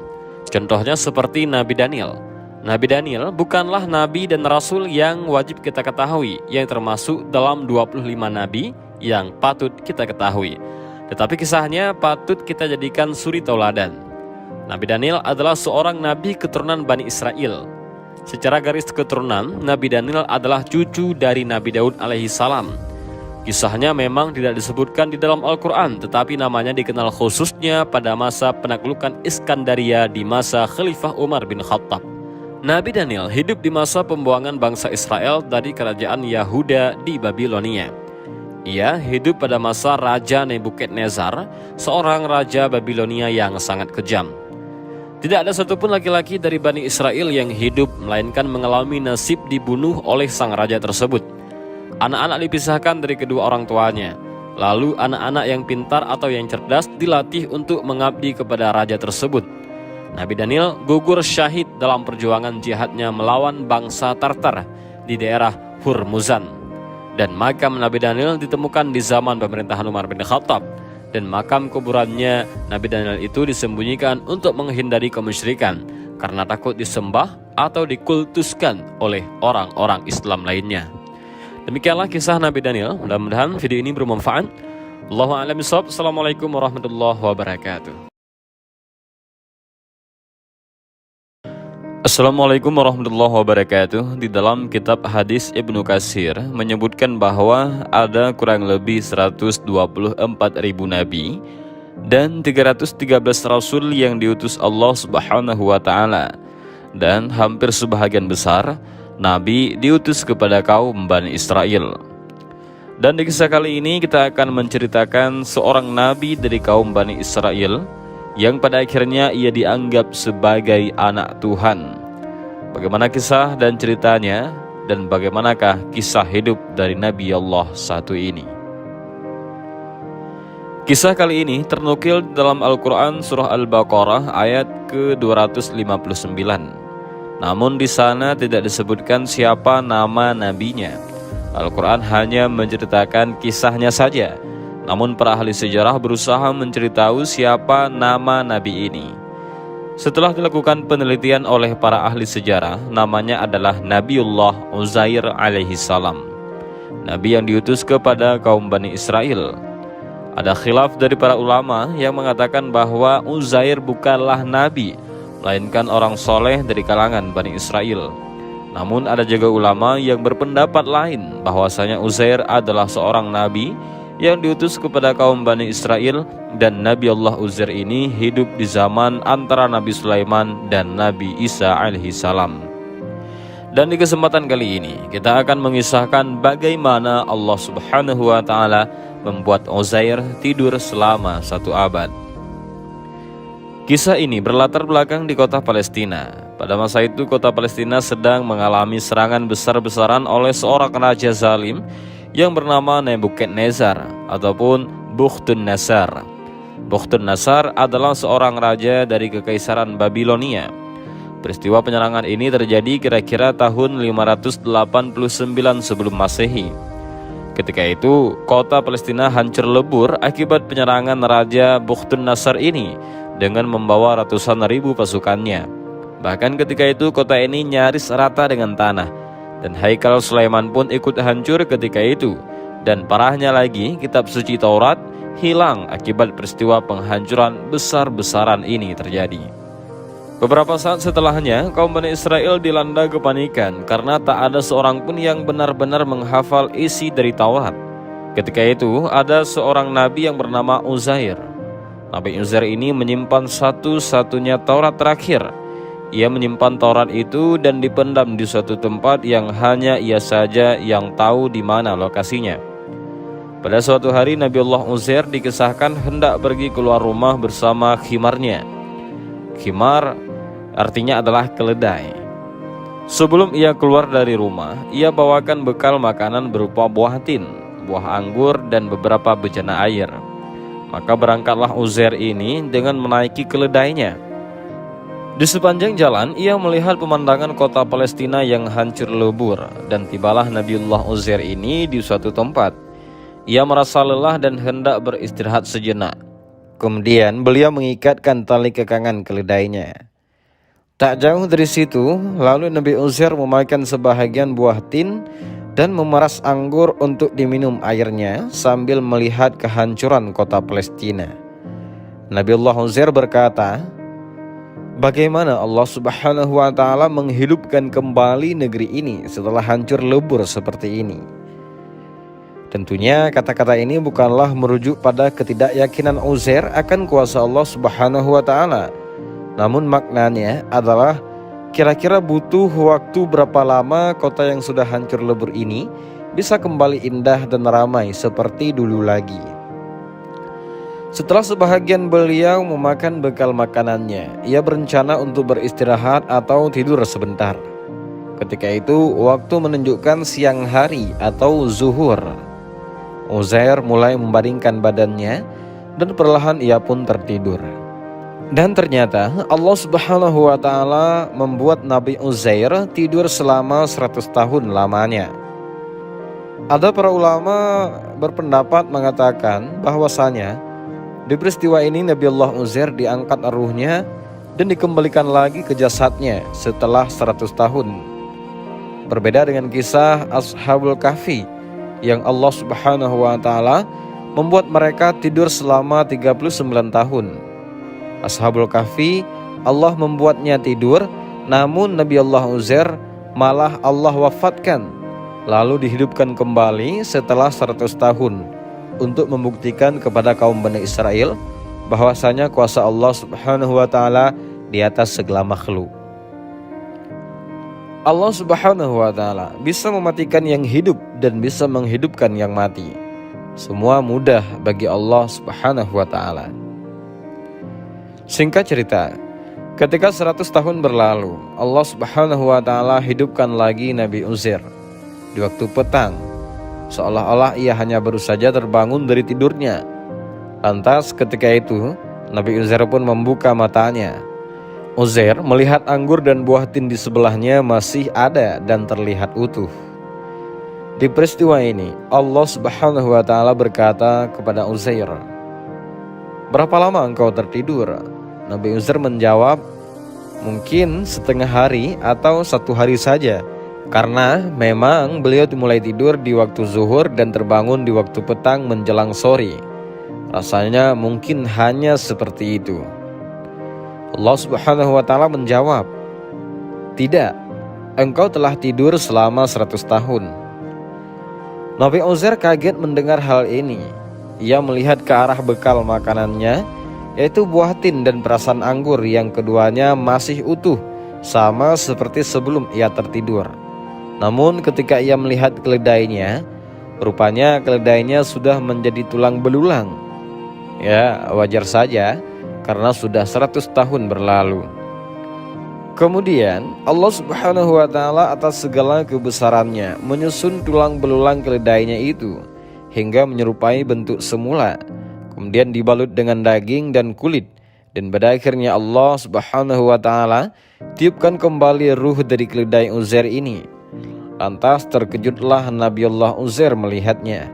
Keledai yang sudah 100 tahun mati bisa dengan mudahnya dihidupkan kembali oleh Allah Subhanahu wa Ta'ala. Ketika keledai Nabi Uzair dihidupkan kembali, keledainya meringkik ketakutan. Dia berpikir telah datang padanya hari kiamat. Di peristiwa ini Allah menjaga jasad Uzair dari penuaan ketika dulu ia berangkat dari rumahnya ke tempat ini. Usianya menginjak 40 tahun dan sekarang usia Nabi Uzair 140 tahun. Namun sama sekali kulitnya, rambutnya, bahkan postur badannya menunjukkan bahwasannya ia sudah tua. Allah Subhanahu wa Ta'ala jaga dia dari penuaan ketika diwafatkan selama 100 tahun. Akhirnya pulanglah Uzair ke rumahnya di mana ia tinggal dulu. Ia berjalan menyusuri kota Palestina bersama keledainya. Ia melihat kota ini sudah kembali seperti dulu dan sudah ramai orang-orangnya. Ya, maklum saja karena sudah 100 tahun berlalu, kota ini pun sudah mulai dibangun dalam jangka waktu tersebut. Singkat cerita, sampailah Nabi Uzair di rumahnya di alamat yang sama ketika ia pergi 100 tahun lalu. Ia melihat rumahnya yang sekarang sudah sedikit berbeda dengan rumahnya yang ia tinggalkan dulu. Nabi Allah Uzair melihat di depan rumahnya ada seorang wanita tua yang sedang duduk. Beliau melihat mata dari wanita tua ini sudah sedikit buta dan sudah sangat rabun penglihatannya. Lalu Nabi Uzair bertanya kepada wanita tua ini, "Wahai nenek, di manakah rumah Uzair?" Mendengar pertanyaan ini, wanita tua itu pun sedikit heran dan dia menjawab, "Kenapa engkau bertanya tentang rumahnya Uzair? Uzair sudah tidak ada, sudah pergi dan tidak pulang sejak 100 tahun yang lalu. Orang-orang menyangka bahwa ia telah wafat dan ini adalah rumahnya." Nabi Allah Uzair berkata kepada wanita tua ini, "Akulah Uzair yang telah pergi dari 100 tahun yang lalu." Terkejutlah wanita tua ini dan dia berkata, "Mana mungkin engkau Uzair? Uzair adalah laki-laki soleh. Engkau terlihat masih muda. Tidak mungkin bahwa engkau adalah Uzair." Rupanya wanita tua ini adalah pembantunya yang dahulu. Jadi ketika 100 tahun yang lalu Nabi Allah Uzair meninggalkan rumah ketika beliau berusia 40 tahun. Dan di rumah ini ia meninggalkan pembantu dan putranya. Dulu ketika ditinggal, pembantunya dan anaknya ini berusia 20 tahun. Berarti wanita tua ini sekarang usianya 120 tahun dan Nabi Uzair saat ini berusia 140 tahun. Lalu si wanita tua ini berkata lagi, "Setahu saya Uzair adalah orang yang saleh. Dia adalah seorang nabi utusan Allah Subhanahu wa Ta'ala dan Uzair mampu menyembuhkan penyakit apapun atas izin Allah Subhanahu wa Ta'ala. Kalau engkau adalah Uzair, berdoalah kepada Allah, memohon padanya, sembuhkanlah kedua mataku ini." Untuk meyakinkan bahwasannya dirinya adalah Uzair yang pergi 100 tahun yang lalu, maka Nabi Uzair berdoa kepada Allah meminta kesembuhan pada mata wanita tua ini. Dan seketika sembuhlah wanita tua ini. Tiba-tiba ia bisa melihat jelas dan di depan wanita tua ini ia melihat sosok pria yang berdiri di hadapannya ini. Dan betul-betul wanita tua ini ingat bahwa inilah Uzair yang telah hilang 100 tahun yang lalu. Wanita tua ini takjub luar biasa, tak sedikit pun Uzair berubah tua fisiknya, walaupun Uzair sekarang jauh lebih muda dibandingkan dirinya. Wanita tua ini membawa Nabi Uzair masuk ke dalam rumah. Ketika mereka masuk, di dalam rumah ada seorang pria yang sangat tua, umurnya persis sama dengan wanita tua pembantunya ini. Kemudian wanita tua ini berkata kepada Nabi Uzair, "Wahai Nabiullah, kau lihat pria tua di depanmu ini? Dia adalah putramu yang engkau tinggalkan 100 tahun lalu." Pria tua atau putranya ini heran dan bingung melihat Uzair ini. Memang wajah ayahku, tetapi kenapa ia masih muda? Kemudian pria tua ini berkata, "Jika benar engkau adalah Uzair ayahku, beliau punya tanda di punggungnya. Bisakah engkau tunjukkan kepada aku?" Lalu Nabiullah Uzair membuka kain yang menutupi punggungnya, dan terlihat bahwasanya di punggungnya ada tanda yang sama seperti Uzair yang diingat putranya ini. Setelah melihat pembuktian ini, akhirnya putranya Uzair yang sudah tua ini menangis dan berkata, "Benar, engkau adalah ayahku yang telah hilang 100 tahun lalu, dan aku adalah anakmu yang kini usiaku sudah 120 tahun. Allah panjangkan umurku untuk melihat kebesarannya ini." Setelah keduanya percaya bahwa pria ini adalah Uzair, maka mereka pun membawanya ke masyarakat dan menceritakan kepada mereka, "Inilah Nabi kita Uzair yang telah hilang 100 tahun lalu. Atas kebesaran Allah Subhanahu wa Ta'ala, ia kembali kepada kita." Maka ketika mendengar kabar bahwa Nabi Uzair hidup lagi, orang-orang pun berdatangan ingin berjumpa dengan Nabi mereka. Karena ketika itu yang paham akan isi Taurat hanyalah Nabi Uzair saja, dan rupanya Nabi Uzair hilang, maka isi Taurat pun terlupakan begitu saja, karena tidak ada seorang pun yang benar-benar menghafalnya. Nabi Uzair inilah satu-satunya orang yang menyimpan lembaran-lembaran Taurat, dan hanya beliau saja yang mengetahui di mana ia simpan. Lantas ketika itu orang-orang Bani Israel menanyakan tentang lembaran Taurat tersebut, dan Nabi Uzair mengajak mereka bersama-sama ke suatu tempat di mana ia simpan lembaran Taurat tersebut. Maka berangkatlah mereka secara beramai-ramai. Lalu ketika sudah sampai, diangkatlah lembaran Taurat tersebut. Namun karena sudah berusia 100 tahun, lembaran ini rupanya sudah rusak dan tulisan-tulisannya sudah tidak terbaca lagi. Nabi Allah Uzair pun bingung karena bagaimana ia akan menyampaikan isi Taurat kepada Bani Israel, sementara lembaran Tauratnya saja sudah tidak terbaca. Kaum Bani Israel pun lemas mengetahui hal ini. Harapan satu-satunya adalah Taurat ini, namun ternyata sudah rusak dan tidak tahu lagi bagaimana cara menyatukan kembali kitab suci mereka ini. Ketika peristiwa ini, Allah Subhanahu wa Ta'ala menunjukkan kebesarannya kepada utusannya ini. Tiba-tiba Uzair hafal isi Taurat dari awal sampai akhir. Lalu saat itu Nabi Uzair melafalkan Taurat yang kemudian dicatatlah kata-kata Nabi Uzair oleh orang-orang Bani Israel. Dari sinilah muncul kesesatan kaum Bani Israel. Ia menganggap bahwa Uzair adalah anak Allah Subhanahu wa Ta'ala, karena ia satu-satunya orang yang hafal isi Taurat, dan mereka beranggapan bahwa tidak mungkin Uzair hafal Taurat kalau dia bukan anak Allah. Nabi Uzair berbeda dengan Nabi Musa.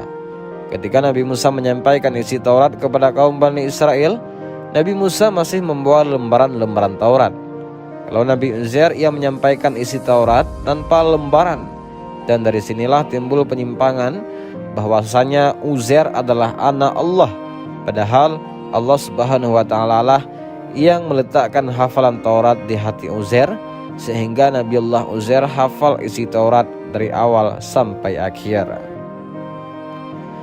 Dan demikianlah kisah dari Nabi Uzair yang Allah hidupkan kembali ataupun Allah membawanya kembali ke dunia setelah 100 tahun ditidurkan ataupun diwafatkan. Demikian video singkat ini, mudah-mudahan bermanfaat. Wallahu a'lam bishawab. Assalamualaikum warahmatullahi wabarakatuh. Assalamualaikum warahmatullahi wabarakatuh. Sepanjang sejarah kehidupan tidak pernah yang namanya waktu itu berhenti. Pastilah terus berputar, dan mau bagaimanapun kondisinya, namun hanya ada satu orang yang bisa menghentikan waktu itu. Tentunya semua keajaiban ini atas izin dari Allah Subhanahu wa taala. Dan orang tersebut adalah Nabiullah Yusha' bin Nun. Yusha' bin Nun adalah salah satu murid dari Nabi Musa alaihissalam yang dimuliakan Allah hingga Yusha' ini diangkat menjadi seorang nabi. Seperti yang kita tahu bahwa jumlah nabi sangat banyak, maka Yusha' ini masuk dalam salah satu golongan nabi itu. Tetapi bukan dari nabi yang 25 yang wajib kita kenal. Di dalam bahasa Arab, kita kenal dengan Yusha', namun di dalam agama Nasrani dan Yahudi, mereka menyebutnya Yosua atau Joshua. Pernah diriwayatkan di dalam Al-Quran di surah Al-Kahfi bahwasanya Yusha' ini pernah mendampingi Musa ketika hendak bertemu dengan Nabi Khidir alaihissalam, dan kisah ini ma'ruf diceritakan karena bersumber dari Al-Quran. Tatkala ketika Nabi Musa dan Nabi Harun wafat, maka estafet kepemimpinan untuk kaum Bani Israel dipegang oleh Nabi Yusha' alaihissalam. Dalam kisah Nabi Musa dan Nabi Harun, Allah menugaskan untuk menjadi pemimpin Bani Israel dengan misi berjihad. Berjihad untuk merebutkan wilayah Palestina. Setelah keduanya wafat, misi jihad ini dilanjutkan oleh Nabiullah Yusha'. Jadi, di sini dikisahkan Nabi Yusha' ini memimpin Bani Israel perang kepada kaum atau kabilah yang ada di Baitul Maqdis atau Palestina dengan maksud untuk merebut wilayah Yerusalem. Ketika itu ada beberapa kabilah yang menempati di Baitul Maqdis ini yang mayoritas adalah kabilah dari Kan'an. Pada suatu hari ketika akan berperang, Nabi Yusha' ini mulai mengumpulkan orang-orang dari Bani Israel untuk berperang dengan Yerusalem. Dikumpulkanlah semua pemuda dan laki-laki ketika itu. Kemudian Nabi Yusha' ini mengultimatum mereka yang isinya. Pertama, bila mana ada seseorang pemuda yang baru saja menikah dan hendak menikmati malam pertama dengan istrinya, maka mundurlah dan pulanglah kalian, jangan ikut berperang. Yang kedua, jika ada seorang laki-laki yang sedang membangun rumah untuk keluarganya dan ia sedang menunggu penyelesaiannya, maksudnya belum menutup atap rumahnya sehingga keluarganya tidak jelas tinggal di mana, maka jangan ikut jihad. Dan yang terakhir, yang ketiga, jika ada seseorang yang telah membeli kambing atau unta yang sedang hamil dan sedang menunggu kelahirannya, maka jangan ikut jihad, karena ini akan kepikiran ketika hendak perang. Hingga pada akhirnya, tersisalah orang-orang yang siap berperang ini yang di luar dari persyaratan Nabi Yusha' tadi, dan berjalanlah Nabi Yusha' dan pasukannya ini menuju Yerusalem. Sebelum Nabi Yusha' mengutus seseorang yang bertugas untuk memata-matai masyarakat Yerusalem, orang ini diutus demi mendapatkan informasi mengenai sebanyak-banyaknya dari kota itu. Nah, dari mata-mata ini didapatkan kabar bahwa orang-orang Yerusalem ini sangat takut dengan kaum Bani Israel. Karena ada banyak kabar yang tersebar di masyarakat Yerusalem, kabar mengenai terbelahnya lautan oleh mukjizat Nabi Musa, sehingga ketika itu kaum Bani Israel bisa menyeberanginya. Kemudian masih banyak mukjizat-mukjizat Nabi Musa yang mereka dengar melalui mulut ke mulut. Jadi, masyarakat di sana berspekulasi bahwa kaum Bani Israel ini adalah kaum yang dilindungi Tuhannya dan dikenal dengan orang-orang yang sakti. Mengetahui hal ini, orang-orang Bani Israel pun semakin percaya diri untuk menyerang dan merebut kota Yerusalem. Maka akhirnya berangkatlah pasukan Bani Israel ini yang dipimpin oleh Nabi Yusha'. Tatkala ketika mereka sudah berjalan jauh dari daerah tempat tinggalnya dan hampir sampai di gerbang kota Yerusalem, ketika itu sudah mulai sore, sudah lewat waktu asar. Jadi pasukan dari Bani Israel ini mulai menerobos masuk pintu gerbang Yerusalem. Maka terjadilah perang antara Bani Israel dan penduduk Yerusalem. Setelah beberapa jam berperang, waktu sudah mulai menunjukkan mau maghrib. Artinya langit sudah mau gelap. Nah, ketika itu bila mana masuk waktu maghrib, maka hari pun akan dianggap sudah berganti. Yang tadinya hari Jumat menjadi hari Sabtu. ada semacam tradisi atau peraturan bahwasanya kaum Bani Israel dilarang berperang di hari Sabtu. Jadi waktu sudah mau masuk maghrib, maka perang akan dihentikan dan dilanjutkan hari Minggu. Maka kedua belah pihak pun ketika itu belum bisa ditentukan siapa pemenangnya bila mana perang tersebut dipending. Karena hal ini, Nabi Yusha berdoa kepada Allah untuk menahan matahari sampai pertempurannya ini dimenangkannya.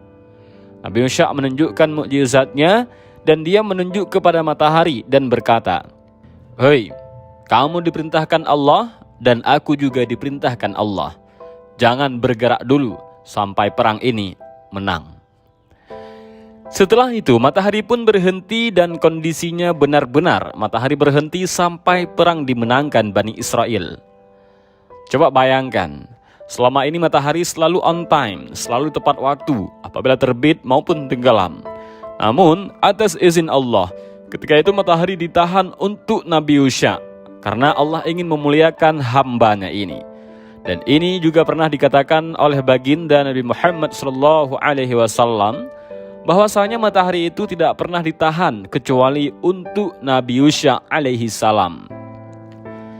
Setelah perang usai, maka Yerusalem ini jatuh ke tangan Bani Israel yang dipimpin Nabi Yusha.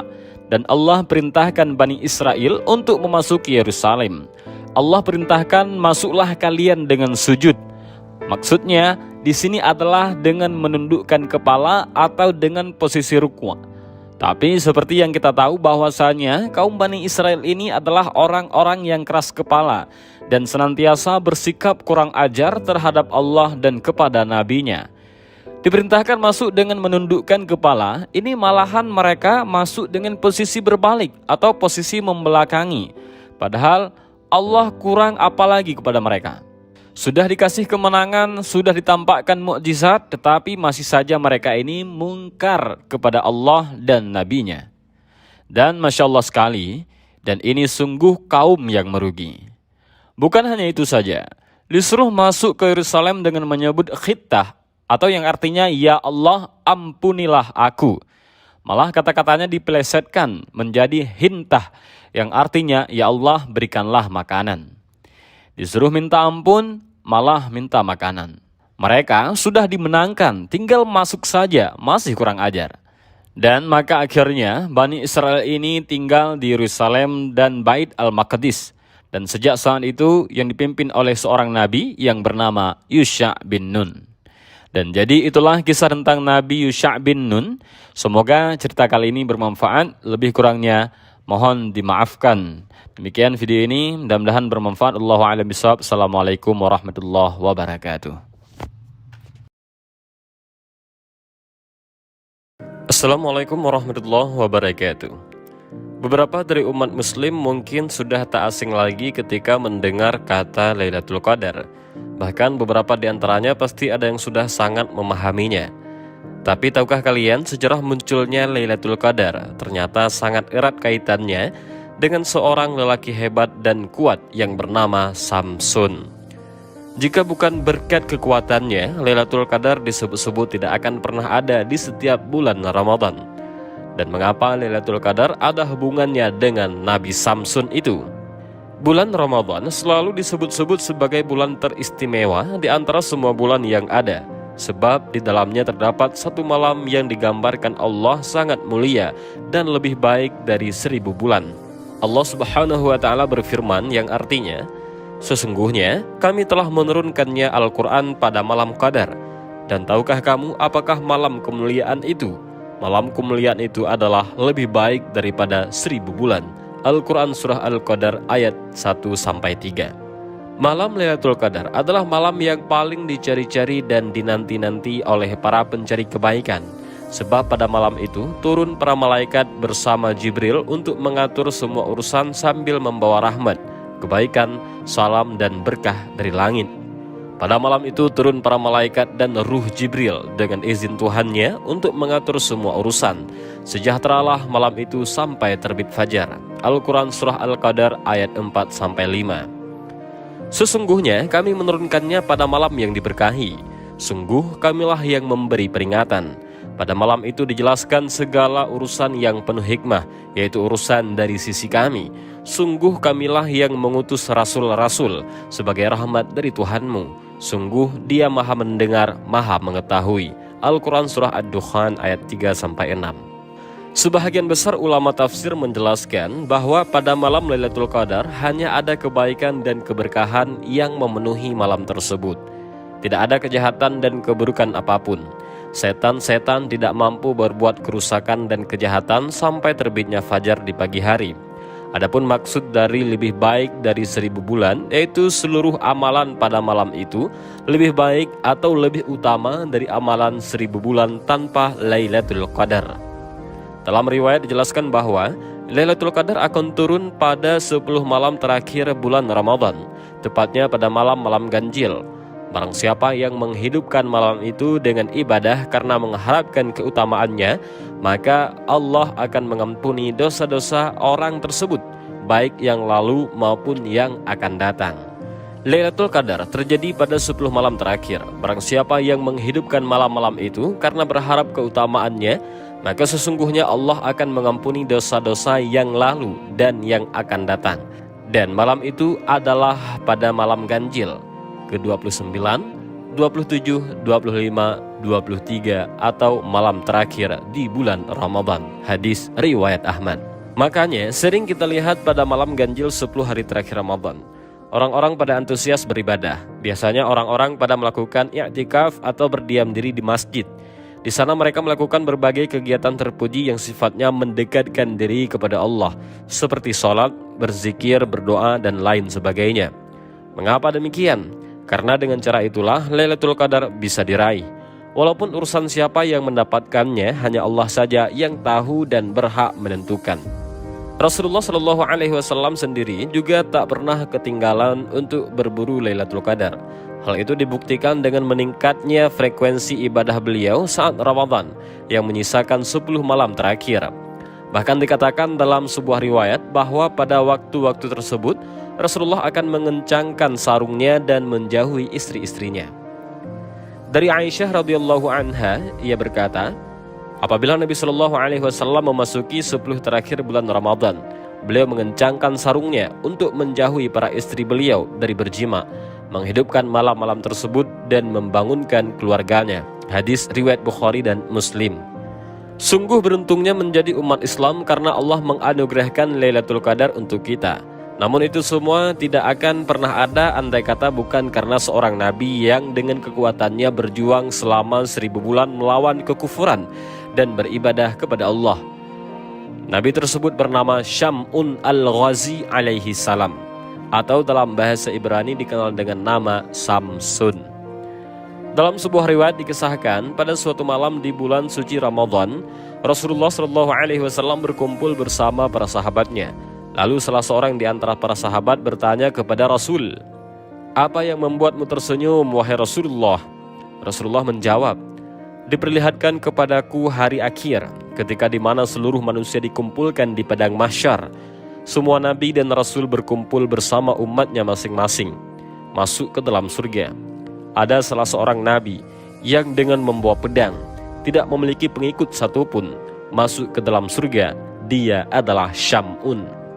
Dalam kitab Muqasyafatul Qulub dan Qisasul Anbiya disebutkan bahwa Syam'un adalah seorang nabi dari kalangan Bani Israel. Nabi Samsun dikisahkan mempunyai kekuatan yang luar biasa dan tidak pernah terkalahkan. Semua orang takut kepadanya. Namun kelemahan beliau terletak pada rambutnya.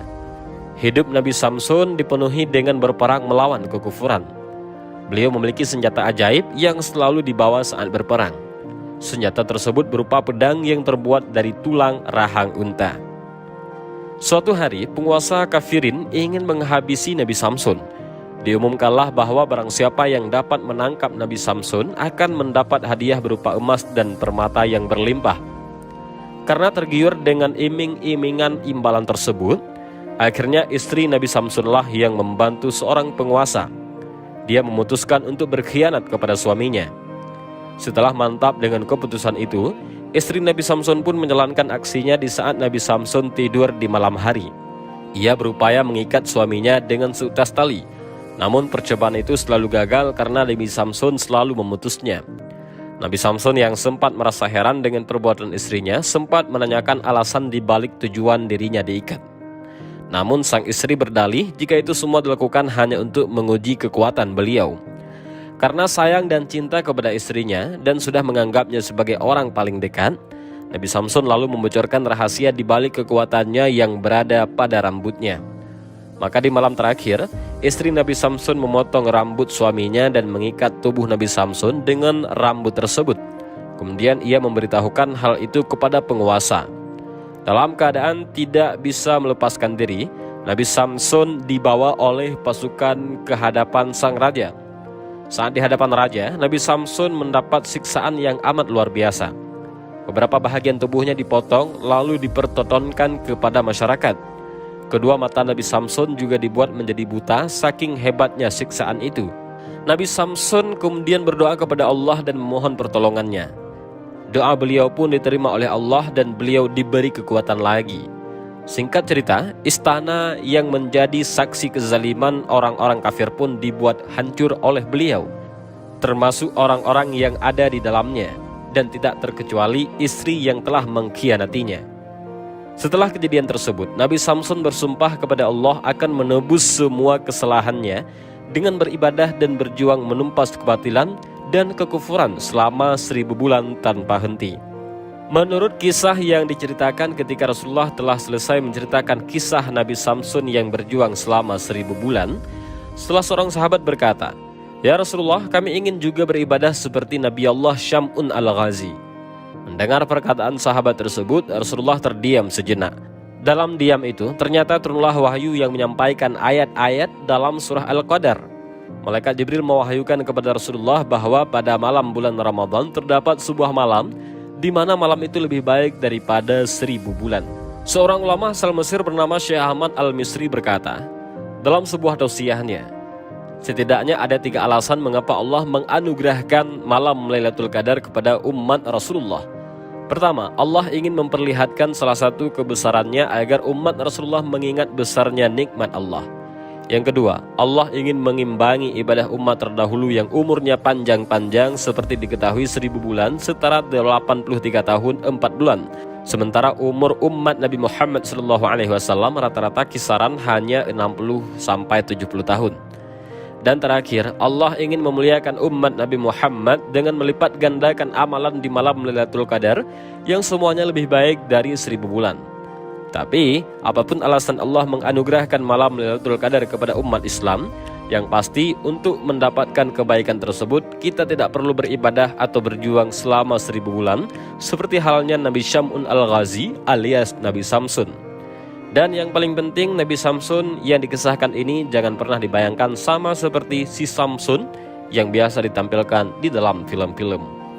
Dan itulah sedikit kisah tentang malam Lailatul Qadar dan asal muasal terciptanya malam Lailatul Qadar hanya karena seorang nabi, yaitu Samsun ataupun Syam'un al-Ghazi. Mudah-mudahan kisah ini bermanfaat. Wallahu a'lam bishawab. Assalamualaikum warahmatullahi wabarakatuh.